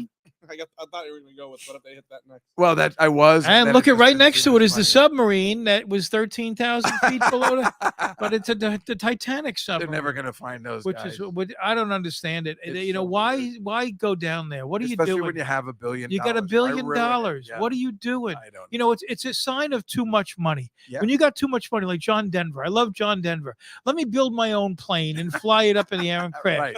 When Never- you got too much money, this would happen. Don't take a motorcycle. Don't take a plane. Yeah. Right. You're amongst. Here's when you got no money, so you're amongst people. So you want to make enough money so you can get away from other people, i.e., getting a bigger house in the suburbs, acreage where you're away from people. Then now you're away from people and you're with your own mind. So your own mind plays tricks, and you go, "I have no spiritual background. I have no foundation about things that enlighten you in life. So I'm gonna make myself happy with material shit, cars, boats, a plane. I'm going to learn how to fly a plane because when shit gets thick, I'm flying out of here. Well, that's the way you're going to die. Right. You got too much money. I Once know, it's you get, amazing that John Travolta's still alive. yeah, it is. And he's got a big He 747. killed everybody else in his family. Once you got to be comfortable being around people, but then once you get to here, you say, I got enough. Let me take some of my money and help these people so we can all be together at this level Nobody thinks instead that of way. this level where you know you're going to kill yourself. Yeah. Well, this boat of people are all millionaires who were killed by that big duck. What? That would be a better way to go. I'll go to the next one, please. Oh yeah, these are All right. dogs having a meeting. We like pictures of animals. It on looks this like show. a third world situation. It is. It's in India, but they're getting together and seeing what their next move is. Okay. I like to think that they're all talking to each other. I can go to the next one. I love dog pictures. And this is a moose getting pulled into a state senator's of the. I think she's a New Hampshire senator. Right. In Washington, I think they're putting a moose in her office. All right. I don't know why. All right. It's And we're showing these pictures. Why? no we're reason. Showing We're just no commenting reason on at all. Current event. Okay. So what are the people It's like, saying? what's my beef, Dave? I'll tell you what's my beef.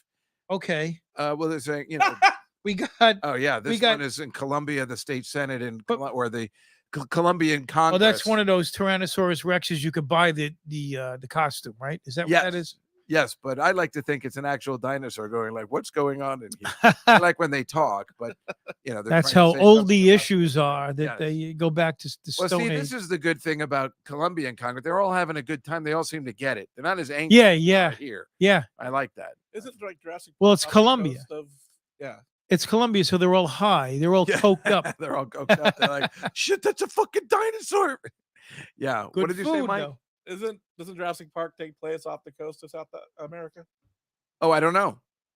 There's some new blood. Let's go to the next one. And there's George Santos. That's what I was going to. This is what I was going to say. Like Joey, I know you don't like anything going near your eye. This Yeah. scary, but then you say you raise And butterflies. I raise butterflies, Like Silence of the Lambs monarchs said? and black swallowtails. Yeah, not that kind. Why? That is a. What is it? I knew it, but I forgot it. I knew don't the think you name of that. actually raise I'm telling you, butterflies. I got videos I can show you.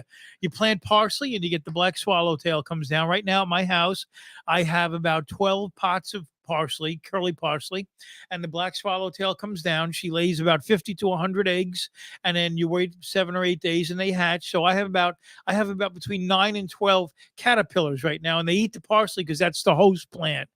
And then you keep that away from the birds. So I got like a little greenhouse that I put that in. They eat the parsley. They get big enough to where they know, and they crawl up to the top, and then they make a cocoon. 7 days after that, they hatch and they fly away. I have many videos Why? on my Facebook. Like, why do you do? Because I want if I get grandkids, I want them to be in a world with butterflies. There's already no frogs, no turtles, no snakes.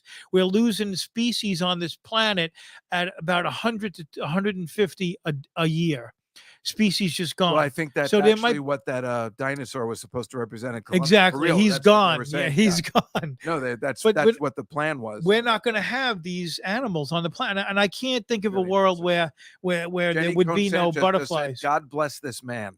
Who, what's that? Well, Jenny Cone Sanchez just wrote that. okay, all right. People are appreciating what you're Well, doing. here's the thing. I'm raising plants too. I feed the butterflies with like butterfly plants and different flowers. However, the host plant for the monarch is milkweed, and I have 3 different types of milkweed. My neighbor and I grow it. And what happens is with the monarch, they winter down in South America, Mexico, and there's Look at like these guys. yeah, there you go, hanging out, drinking, and there's a 4-mile area of these trees that they all go to, and there's many documentaries about it. And the trees there's so many of them, so many billions of them, that the trees are actually orange. So what happens in the springtime? They come up to Florida, let's say, right, and then they eat the milkweed, and the females lay an egg on the milkweed because that's the host plant for the caterpillar, and then the mother dies. That egg hatches, eats the milkweed, cocoons, hatches, becomes a butterfly, and then say goes to Ohio. Same thing happens. That one hatches, goes to Canada, lives in Canada for a little while. Now it's starting to get cold. Let's say it's the end of July, August. Now it starts to come back. So every season there's like 6 to 8 generations, and each generation knows to go up and come back and wind up in Mexico in that 4-mile square area. Here's the kicker. They're chopping down those trees where these butterflies winter in Mexico and South America. and these butterflies are going to be gone. West Coast and East Coast, they come all the way down. Migration is a big thing for birds, butterflies, insects, and with all this 5G and pollution, all this stuff, we're killing all these animals. So I said, what part can I do in my little suburban house in Nassau County on Long Island? I said I could plant milkweed, I could plant parsley. I planted a cherry tree, which is the host plant for the yellow tiger swallowtail. So there's 3 types of butterflies. That's a painted lady, by the way. I just remembered it. That's a painted lady butterfly. So I plant those host plants. Again, a host plant is just the plant that caterpillar will eat. Like the black swallowtail eats parsley, but the birds will eat that caterpillar because it's not poisonous. So you got to protect them. Whereas they won't eat a monarch caterpillar because the milkweed is poisonous, so a bird won't eat it. So I do that. I feed various types of birds, and I plant plants around my yard, various plants. And also, I don't use any pesticides or fertilizers on my grass or anything like that. And Liz is saying, smart man. It's amazing. Exactly. She knows exactly what you're talking about. She agrees. I do that too. I raise ticks. What? he raised Mike raised ticks. I have a tick. That's amazing, Joey. That is amazing. Yes, planting milkweed is encouraged. The city I was very. She's Canadian. Oh, okay. Jamie's saying save the bees too. Does Elizabeth, do you plant milkweed? Is that what she's saying? No, she's saying the planting milkweed apparently is encouraged where she lives. Yeah. I've never heard of it. Yeah, because but now I thought that was that plant in Harry Potter that screams if you take it out of the soil. I know, silly. But here's the thing. Here's the kicker. It's a mandrake. My neighbor. Right. It's a mandrake weed. Mandrake weed, that is. My neighbor and I both have tons of milkweed. It's June 20th now. And by now we would have seen 300-400 monarchs. Both of us have seen none. Oh, no. 0. So it looks like they're going by the wayside. Well, I hate to say it. Never would have thought that. That's so interesting. You don't think about it. I mean, especially when you're in the city, you don't really see a butterfly. But what kind of world would this? I mean, with all the crap going on in the world, you like to try to help. Like I do a lot of charity work. I'm involved in 32 different charities to help humans also, as well as animals. And we also raise bobwhite quails on Long Island, the seed program out in Bayport, my friend Eric Powers, to raise quails because they eat ticks. They're a natural enemy of ticks. They eat their body weight in ticks. Good. So to get rid of Lyme disease, Lone Star, Powassan. Yeah, nobody cares if those disappear, right? No, because they're arachnids, but one almost killed me. So I mean, believe you. Yeah. So Rosie used to say nobody likes a dumb actor. So always, study and learn and always be learning, and nobody likes a dumb comedian either. So I like to learn about all these different subjects before I could speak about them in my act. So I talk about all that stuff, but I also talk about the human condition, which is basically love. I come out of love. I don't want to make fun of anybody. I make fun of myself. I include everybody in my act, and I try to include this stuff. So we're only here for a half hour, man, whether it's 9 years or 90, we're here for a half hour. My mother was killed in a car crash in 1986. I don't know if you knew that story. I did not know. Yeah, I must have met you a year after that. Yeah, because 1986, I was working the comedy stop at the Trop in Atlantic City, and I was emceeing, and there was a ventriloquist, and then Adam Leslie was closing. My God, Adam Leslie. Yeah, he was closing, and my parents came down to Atlantic City to see me at the Tropicana because they were like, our son is finally in show business. He's working in Atlantic City, So I was emceeing. I had my girlfriend with me, who's my wife, and we stayed at a condo, and it was a great gig. And they were there Friday night, sitting right in front. Saturday morning, we had breakfast, walked the boardwalk, had some ice cream. I put them in the car, and they leave. We had dinner, and then went to the show, and I'm on stage. I do my 10 minutes up front, and I had to do 5 in the middle. So I do my 10 minutes. I go backstage, and Bob Kephart, who's the owner of the club, gets a phone call from what is now my mother-in-law saying, you got to get home right away. Your parents have been in a car accident. One of them has been killed. At that time, I hear the middle act go, that's my time. Let's bring back Joey Kola. So now I go back on stage, and I do 3 minutes of my mother waking me up in the morning to find out what time I had to get up, looking at the seats that they were sitting in the night before. Doing that at the evening at the Improv. I saw that. Yeah. So I did. How did you even do? Wow. Well, I brought up Adam Leslie. He closed out the show. We went back to the condo, got the clothes, jumped in the car, went to the hospital, and then my brother said, "Don't go to the hospital." You know, they were in a car crash. My father had an epileptic seizure and crashed into a tree. It was near my house. He said, "Come home," but I didn't go home. I went to the hospital. My mother was in a coma. She was alive, but she was in a coma with tubes and stuff coming out of her. Then we went home, and it was my birthday, 1986. But she waited, and for some reason, and she died on the 20th. And my brother and I had to bury her without telling my father because he was upstairs in the hospital. If we told him, he might have died. So my brother and I and all my relatives buried my mom, and we told him weeks later. Oh. But what happened was when that was all going on, I gave up my Star Search audition, and Steve O, our mutual friend, took it. He got Star Search. Now I was in the funk. When someone dies, bitch. when someone you know dies, they say, "What can I do? How can I help you?" I said, "Give me NyQuil. I can't sleep. Give me NyQuil." Well, everybody's bringing me NyQuil, and I was drinking NyQuil because it's my mother. She was this big, and I come from a family where they encouraged me. Like I learned how to be a comedian from my Uncle Ralph playing guitar, my Uncle Angelo telling jokes, and my mother and father singing. And my family was very conducive to show business because they all wanted to be in it, singing, telling jokes and stuff. So I come from love. You know, my mother was this big in Italian. If the paper boy came to the house in February with no hat and it was cold, he left my house with a hat. And that's where I come from. It's all about giving. It's all giving. You give all. You give all. So we went, and my mom was and I was like this with my mom. We were very close. So anyway, she passed away, and Steve-O took my audition. He got the show, and he said, "You're going into a funk. I'm paying for you. You're coming to LA, and you're going to coach me on Star Search." And I did, and he beat Jackie Martling. Oh, no. I know the whole story. Yeah, he beat That's Jackie how Martling. If it wasn't, unfortunately for your mother in this position, yeah, we wouldn't have met, me and Steve. He beat Martin Lawrence also. No, I know the whole thing. And I know he beat Jackie, and then Howard had them on to do the rematch. Right. And and that is where history was made. I hated Steve-O because he beat Jackie. And then and you worked on Howard's show? No, I just loved Howard. Oh, yeah. And so then when Steve won everyone over on Howard Stern show. Yeah, he did. Jackie sucked. Well, he's the best. And it was amazing. And then I'm like, shit, this guy's good. You know, like it was so weird because I'm like, I hate you. And then because he killed it. You gotta. So then, but we were all mad that he beat Jackie because you loved Jackie at the time until you realized he was just awful. Yeah. I know he might be your friend, but he stinks. And Steve-O was amazing. And the fact that Steve went to the Howard Stern show knowing it's fixed gave him props for everyone who was watching the Stern show, let alone myself, who then. Wait, what was fixed? The Stern show was fixed, that Jackie would win.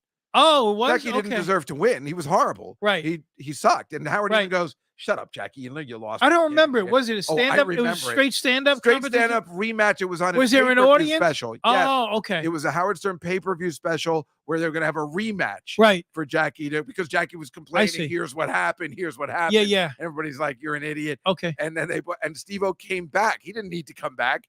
He was a man. And he said, "I will. It would be my pleasure to come back and take on this prick again."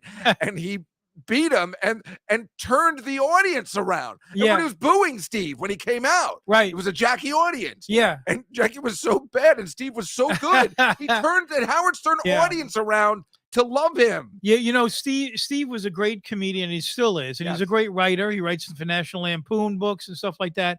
And there's so many comedians. Like the audience that's listening to us right now, and most of them, they just know the famous ones. And now there's people getting famous from TikTok that have very little stand-up background or talent or anything, but there's just TikTok they don't even people. care. They put asses in the seats, and that's I heard a guy at the Stress Factory told me that this guy from TikTok, he was 19. He sold out this room with 25-year-old girls. Yeah. And then he went to his dad in the room and said, "What should I do on stage?" Yeah. I don't know, just talk. Yeah, that happens a lot. I mean, Jesus But Christ. we come from the school where, I mean, I always carry my notebook and my pad and my pen, and I'm always writing bits.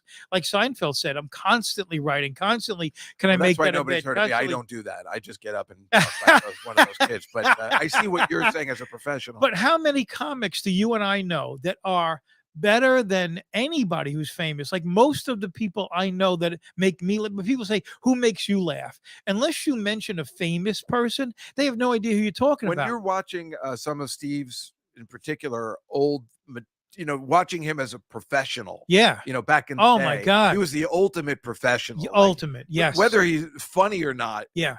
which I always thought he was, as you did. Yeah, of Because course. we liked him. We wrote He was together. a professional, you know, Yeah. you see it on stage. Yeah. And the thing is, in 1988, my sister was graduating college.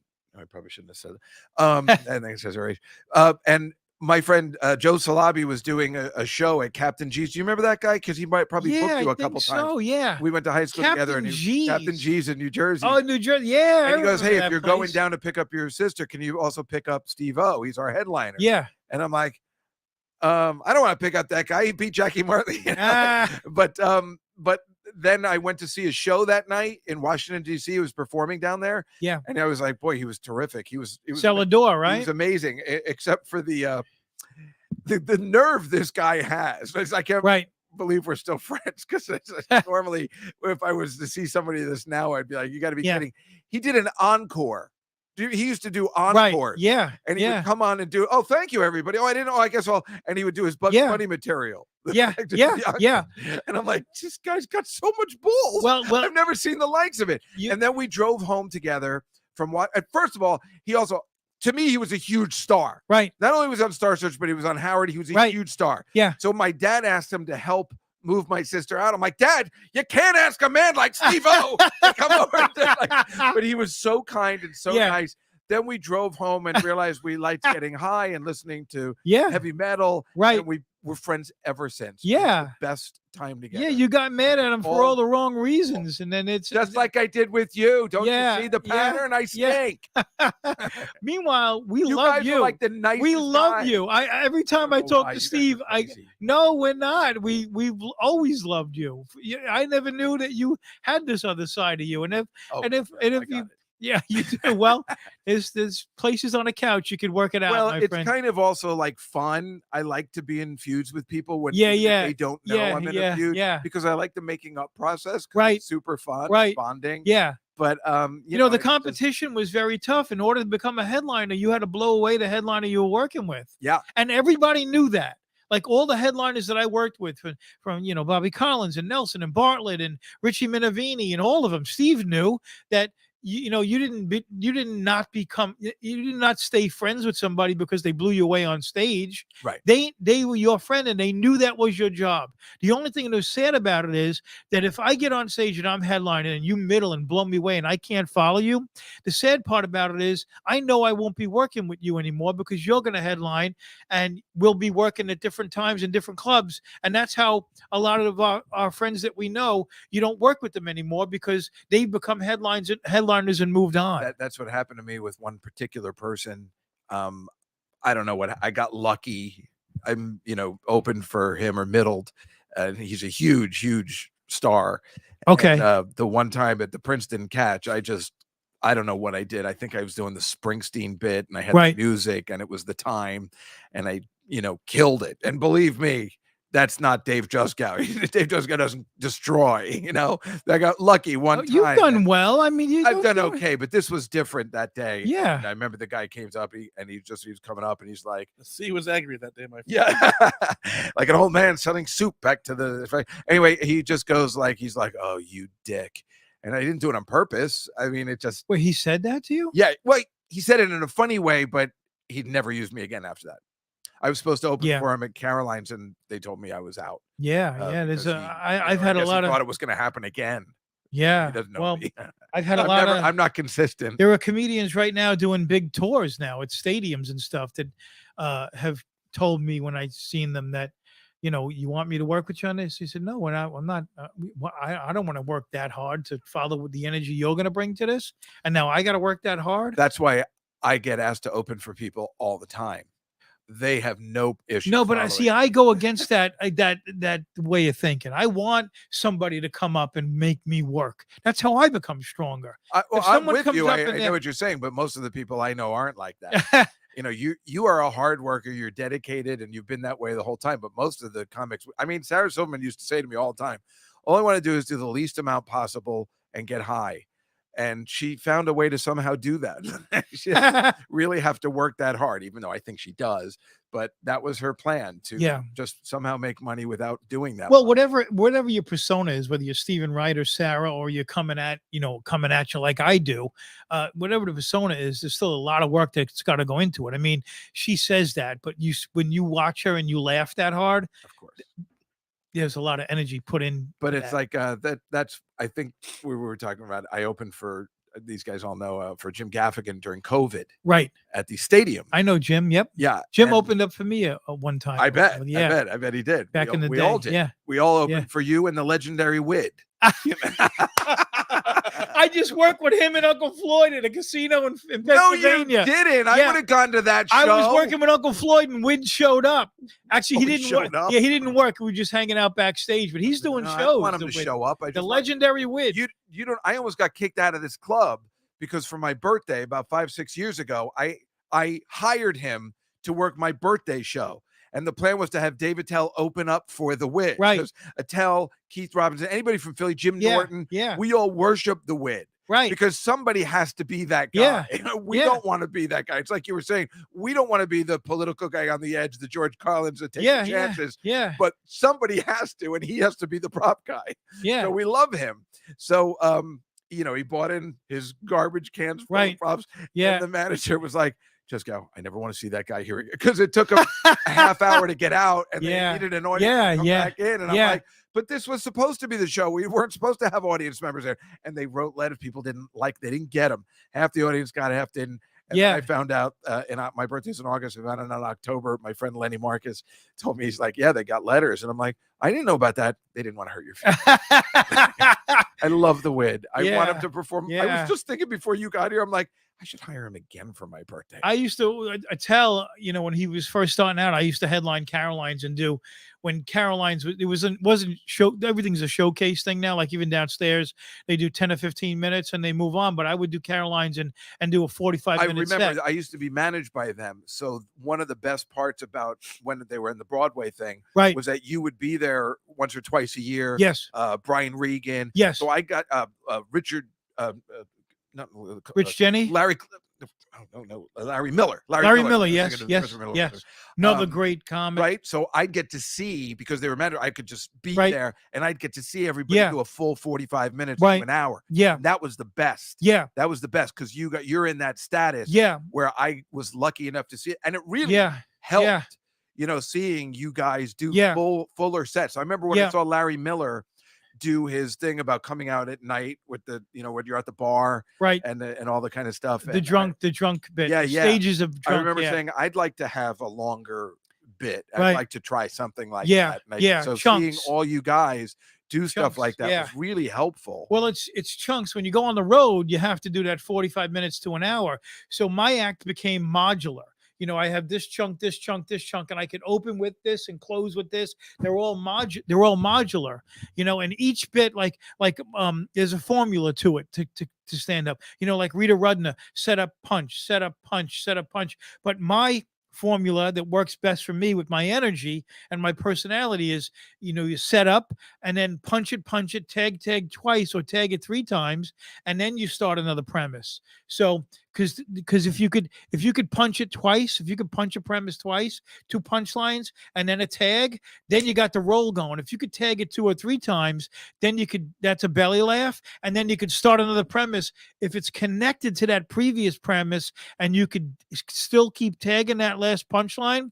That's how you create a real belly laugh roll. Yeah, you're absolutely right. I was just talking about this on my podcast, about, I guess maybe a year ago, last summer. I was opening for Marina, and I finally came up with one of those. I don't write, and I'm all over the place, but I finally had one of those things where I could punch it and then level up a little bit with another one, tag another one. tag And I've it, yeah. never been able to do that Right. before. And I finally had one bit finally. Yeah. And it was funny. I guess I was talking about it, and my friend Dave Elliott came to see me Right. open for Marina down the shore, and he goes, "Oh, I understand now." Yeah. Because he knew what the bit was. And Right. so I see what you're talking about. Yeah. And that's a huge thing if you can do that. I only have one thing that does it. So yeah, if you can get Yeah. 3 or 4 I of got those, my modular goodness. chunks, and then in between the chunks is when I'm able to take my sip while they're laughing. Yeah. And there's Yeah, different no, parts I of can my never have act. water. and It's I- not enough laughs. I'm always thirsty. Honestly. You sell yourself short, my friend. I've seen you do very well. Yeah, we'll see. I don't know. Yeah. Sometimes I get well. I always tell everybody. Kind of knows. People always say, How come you're friends with all these people, or how come they ask you to open for them? I'm like, I had one really good set in 1996, and it just resonated. No, it's true. It's like it was this one night it was a Caroline's Comedy Hour. Okay. And it was this unbelievable, never to be seen again. Who was hosting? Richard Jenny. Jenny Carolee. Oh, Richard Jenny. Richard Okay. Jenny that time. I remember because I didn't like him. I know you like him. I didn't care for him. He was rather rude.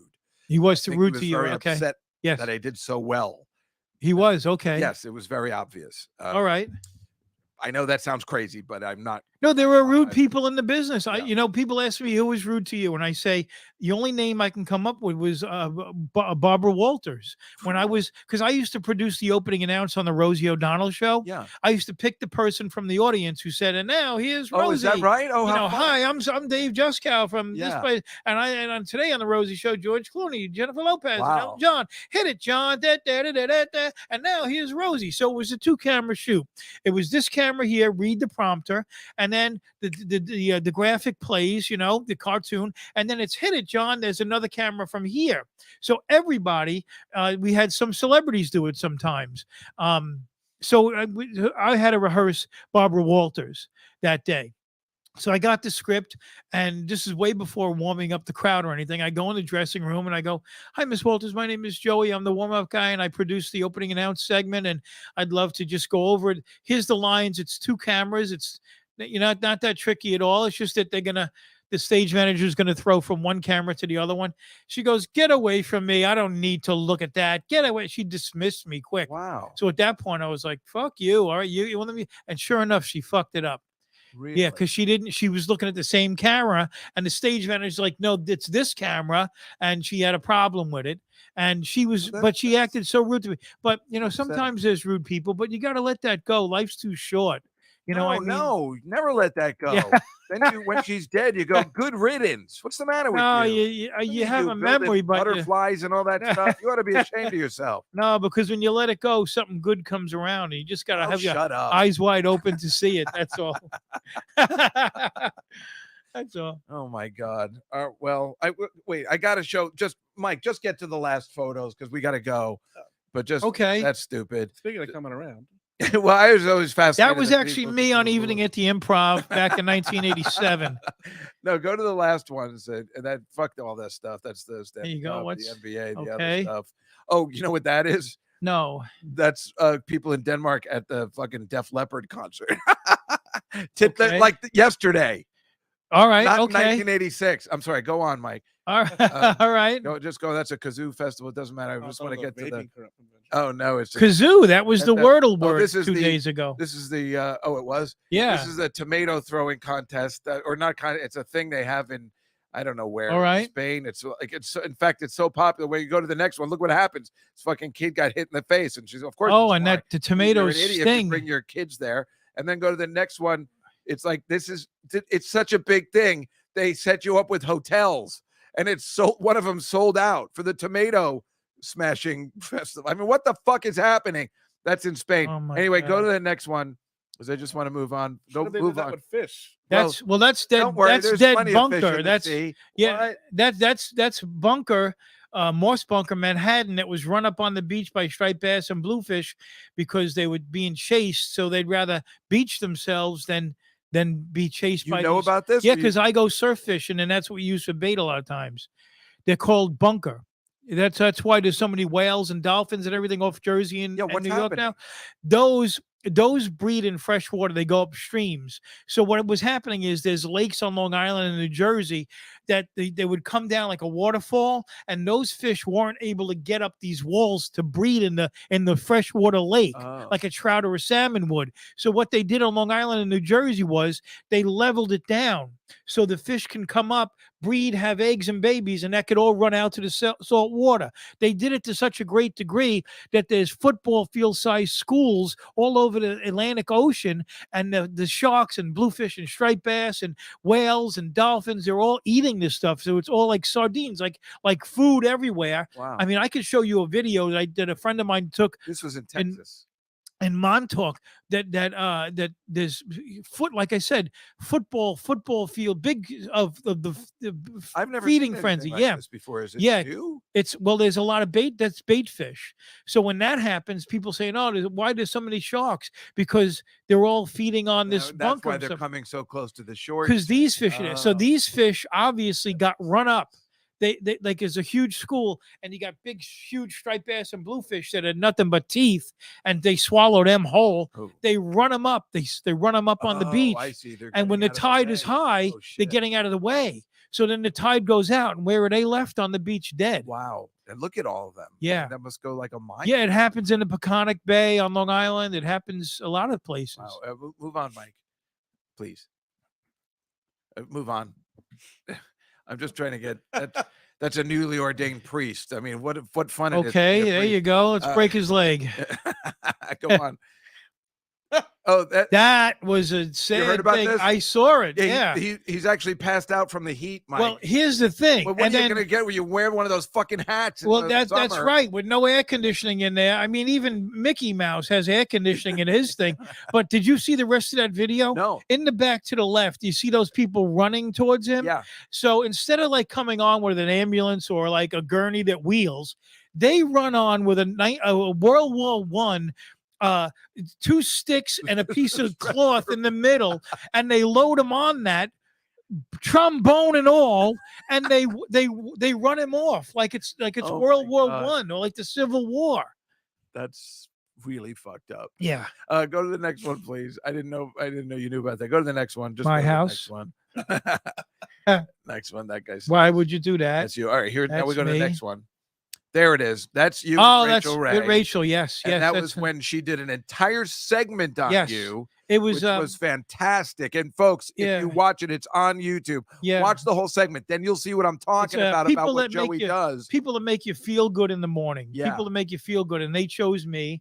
And she gave me 300 jars of Nutella. Well, that's the next picture. But what the I just wanted to say that if you're watching on YouTube, then you'll see how he, the joy he does bring to people. Yeah, you go to the next one, Mike. They gave look at it. Yeah, that was Delancey, our set decorator, and some of them had my name on them. Yeah, it says right there, Joey. I kept about 12 jars, and we gave all the rest to homeless shelters downtown in Chelsea. That's really nice. In Chelsea, in Chelsea, we gave it to them so they could get. What's the matter with you? Diabetes. Such a do-gooder. You're getting on only here for a half hour, my friend. That's it. That's a great way of putting it. Yeah, Mike, that's the last picture. I just wanted to show that because you mentioned the Nutella thing, and I knew I had a picture. Yeah, that's why I wear this. This is an anchor and another spiritual thing that keeps me anchored, that I'm not in control. I thought I was in control. And my teens, 20s, 30s, and early 40s. Kitchen. That's the green that was up the street from Catch. That's where we'd all eat it. Yeah. 4 o'clock in the morning. We used to, for the improv, we used to do the Westway Diner. Westway Diner too, yeah. Which was 10th Avenue? 9th and 44th. It was right on that. Yeah, right on 9th Avenue, the Westway Diner. Was it? Yeah. Okay. In fact, one night, I'll never forget, this is before Attell was Attell, we were friends since I met you. Yeah. And Donald and Ivana Trump had just gotten divorced. Okay. And we went to the Westway as we normally would on the weekend, and Jackie Mason was there. And for some reason, he knew Dave. And it was so exciting, Dave Attell. Right. And, he's like, Dave, come over. I want to talk to you for a minute. Yeah. And he goes, what do you think of this Donald Ivana Trump thing? And he goes, I don't know, Jackie. I'm going to get something to eat. I mean, the guy was never faced by anything. And I'm like, what's the matter with you? Why didn't you talk to him? I don't feel like talking to him. I mean, he was just an up-and-coming comic that should have been the greatest day of his life. The guy couldn't care less about anything. You have to respect it. Yeah. I saw Jackie pick up 2 hookers one time. He was on Central Park West. Sheba do that. He had his arm around, and I'm behind him going, Jackie. I'm stopped at a light because I'm leaving Caroline's or whatever. I go, Jackie. He looks back. He sees me, and he goes like this with his hand. He's like, go, go, shut up. Oh, but Attell, just to get back to Attell, I got an Attell story when I did Montreal one year. You know how they do the Nasty Week before they do the other shows? That Nasty Show. I was on that show. The Nasty Show, but we did like a week of them, and it was Bobby Slayton was hosting, and it was me, Attell, Ron White, and Schimmel. Wow. All on the same show. Wow. And we were all so strong that we all took turns headlining each night. We did like 4 or 5 shows, and it was really great reviewed and everything. And And so Schimmel had his young wife and his little kids there and everything, and they were backstage a lot, and we were keeping an eye on them while he was on stage, and it was fun. We all loved each other, and we were drinking and stuff. So the last night, Schimmel buys us all a bottle, and I remember he bought Dave a bottle of Jameson? Jägermeister. Jägermeister was his yeah, drink of the day. yeah. That's right. So and I thought I could drink, but we polished off that bottle of Jaeger together, and then we were up till like it was way light out. It was way all night. It was way light out, and I was like, I don't know how I'm gonna get up to do these shows. That he goes, you got some time to sleep. Just go to sleep, man. I slept during the day, and then I got up and I was like, but it was walking the streets of Montreal with a tell was one of the greatest experiences I ever had in my life. Really? That was one of the worst experiences. he used to come see me at Caroline's all the time, because when he was first doing the Letterman spots, he was doing 5 and 6 minutes at a time. And I was already, a tested road comic who was doing 40, 45. So a lot of the New York comics who were doing TV spots would come, their managers would say, go watch Joey Kola, because you got to put together 40, 45 minutes and then go, because you got to do the road. Yeah. And when you show up with 3 6-minute spots, and then the club owner goes, all right, well, where's the next 40 minutes? Yeah. No, it's tough. So you got to figure out how to. Yeah, you're a road warrior. Now Road Mattel warrior. is a road warrior. Yeah. Oh, look, there's this picture just came up today. I guess Who's that? That's me in the 90s. Who you with? Is that Ray Romano there? No. In the foreground? No, it wouldn't be. I don't think it would be. There's Dave Juskow. Yeah, no, and that's Danny Vermont. We had him on the show recently. This must have been like 1996 or 7, maybe, because he was the manager of Catch a Rising Star. The guy with the long hair. No, the other guy. Oh, I don't Guy on the remember right. him. Well, no, you wouldn't. Yeah. Like you just wouldn't. He came along afterwards. I just knew Lewis. Yeah, right. Lewis. Well, Lewis was. Yeah, Lewis. Lewis was that Catch, and then Right. Caroline's. Yeah. Right. Yeah, classics. Well, Joey, I mean, this is the best show we've ever done. No, it's not. No, it is. Get out. How long you been doing it? 2 days? No, for real. It was so much fun. It was so much fun talking. I about enjoy comedy. you. I have a lot of younger girls on the show, so we can't talk this way. They don't understand. They don't know what comedy used to be like.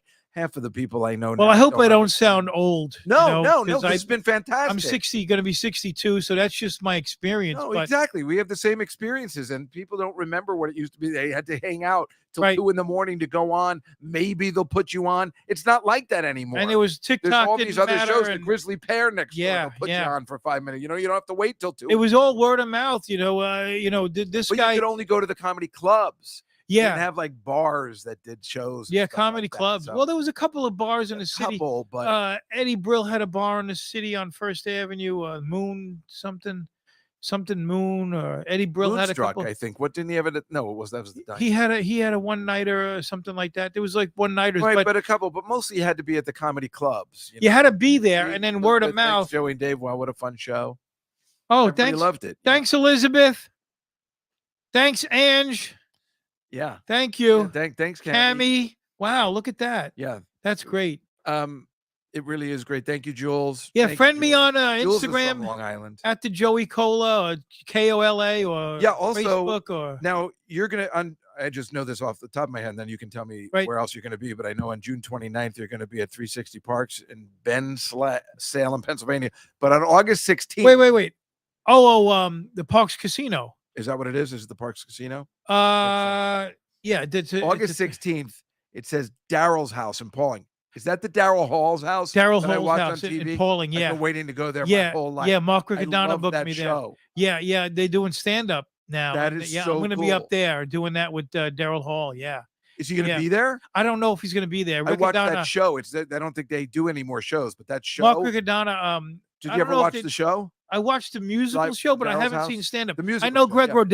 Rogel did it, and And then I got a lot of shows with the Sopranos, comedy and conversation with the Yeah, Sopranos. what is that? I don't know what that Well, is. it's me, Steve Sharippa, Mike Imperioli, and Vinny Pastore. No way. Yeah, we do theaters all over the Oh, country. you guys aren't kidding around. That's the real Sopranos. Yeah, I thought the you were real, making it up. the real thing. And we've been doing it for many years. We do 2,000 seat theaters and we sell them all out. What do you And do? I come out and I do 15, 20 minutes of stand up, and then we show videotapes of each of their characters. Then I introduce them, and we do about 12. They answer People 12 must go crazy. They 12 or 15 questions from the internet that we get, and then they answer those questions that I get, and they answer those. Then we turn the mics over to the audience, and we run a Q&A from the stage. And then then we went during the pandemic, they had a podcast about the show, and they took it episode by episode. I think there was 82 or 85 episodes, and now they just wrote a book about the podcast,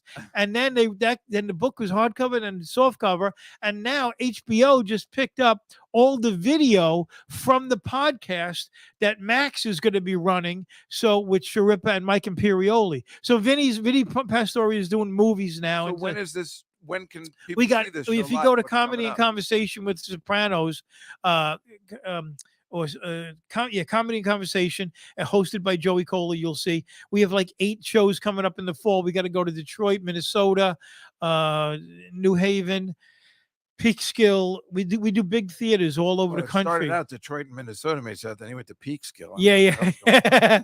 We just did Patchogue on Long Island, did 1,200 seat and sold that out. Man, I gotta see that. But it's really fun, and these guys let their hair down, and they talk about the characters. That sounds like a blast. It's a blast. We do a 2-hour show, and I do the stand up where we mess with each other a little bit. And Vinny's 76 years old, and God bless him, he's still going. He looks terrific. And Mike Imperioli just came off of Lotus, and he's got a bunch of other shows, and he's got his band. Yeah, I don't understand why he doesn't work Zopa. more. I saw him on the last thing I saw him on was Lucifer. Who, Mike? Yeah. He had like one part, and I'm like, why doesn't he get cast more? Yeah, he's got his band called Zopa now, and he's been traveling with his band all over the world. And Steve's got Blue Bloods, and I actually was on an episode of Blue Bloods. Oh, you were? I played myself. You want to hear a cool story before we go? Yes. So I'm warming up the Drew Barrymore show. On the other thing, don't forget Drew Barrymore. Yeah. You watch that. We come back in September. Fingers crossed with the strike. So I'm warming up the morning show. We do it right, and I'm sitting in the back of the studio. The studio's dark. I'm eating lunch, and I see a bunch of people come on set, and then they leave, except for like 3 of them, and then we do the second show, and those 3 people are in the audience. Next day, it's Friday, and they said, "This Joey Kola, yeah, this is such and such casting from Blue Bloods. We're doing an episode about a daytime TV host that gets killed, and we stayed and watched you, and we wrote you into the show." Wow. And I said, "Who do you want me to play?" They said, "We want you to play you. You're going to be Joey the MC." So I said, "What's the dialogue?" And they said, "We just copied what you said."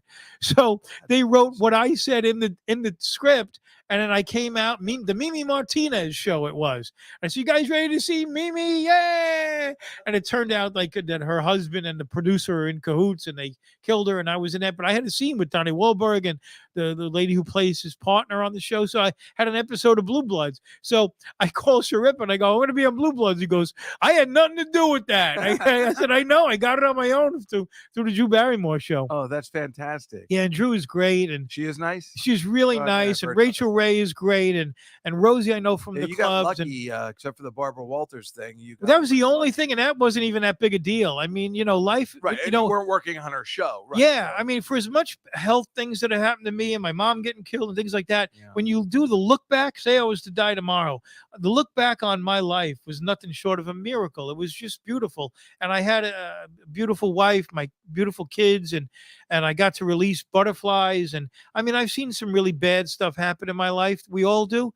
And there's something bad's coming at us sooner or later. But if you could cherish each moment and try to exude love from your spirit out, that's all I do every single day. That's what I really try to do, and eat chocolate. That and meatballs. I love meatballs. I don't know what the hell you're talking about. This love stuff, but whatever works for you. You're a good guy.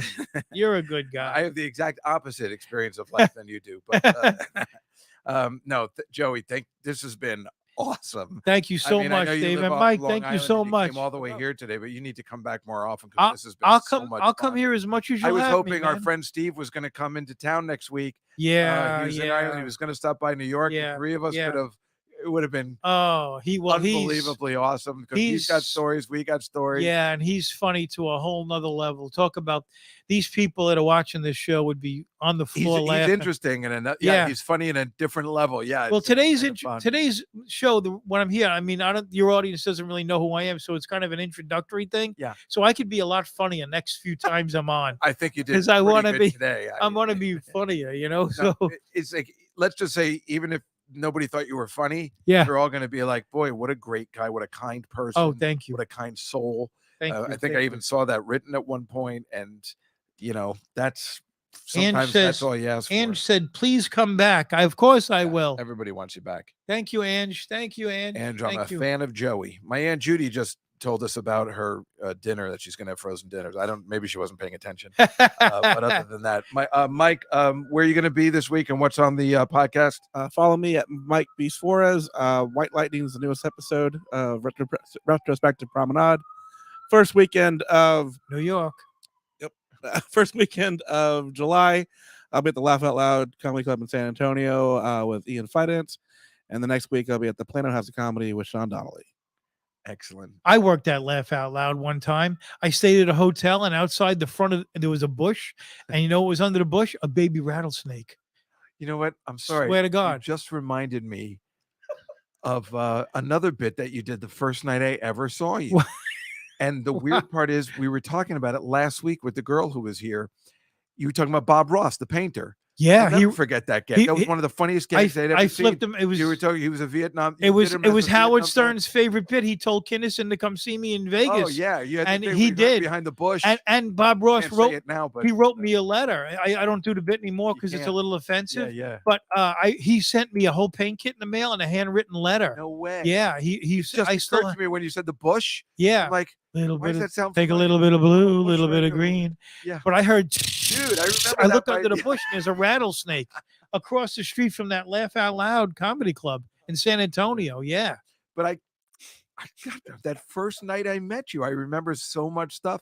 That was a big night. Yeah. For me, so I did it on MTV Half Hour Comedy Hour, and Howard Stern really loved it. And him and Jackie told Kinnison, "You got to go see this guy Joey do this painter bit." It was And he amazing. came in a day early to watch me do it at Catch Bally's when it was in Bally's, Really? and we hung out that night. And that's a You and Howard? Kinnison. Okay. Yeah, and I knew Better- Kinnison because whenever he would come to Rascals, if he would, Right, it you would from be Rascals a lot. Mitch Walters, Alan Stevens, and Schubert. But if one of those guys was missing, they'd use me as one of the outlaws. And Kinnison was always so nice to me. I just worked with some young comedian recently, and I was talking about Kinnison, and the kid didn't know who Kinnison was. See, Yeah, I that's know, The worst part is it's- when they don't know the history. I can understand not knowing Yeah. certain people, certain comics that we don't know. I didn't know a lot of people when I Yeah. was 22, but you got to know your history. If You want got to be a know the comedian, history you of gotta the know business history. we're doing. Yeah. And quite frankly, if you don't know Ronnie Shakes, you're in big trouble. Yeah. Anyway, Joey, this has been so much fun. This has Thank been you such so an much. honor to be here with you, man. Yeah, It really please has. Look Thanks, up Mike. Joey online, see where he's going to be performing, see him live. Obviously, the energy is incredible. Mike Suarez, we'll see you next week right here, right, Mike? We're going to be here again next week. Yes. I don't know who the guest will be. Maybe it'll just be us. Can't top this. We'll see you next week on the Comedy Cellar Nightly.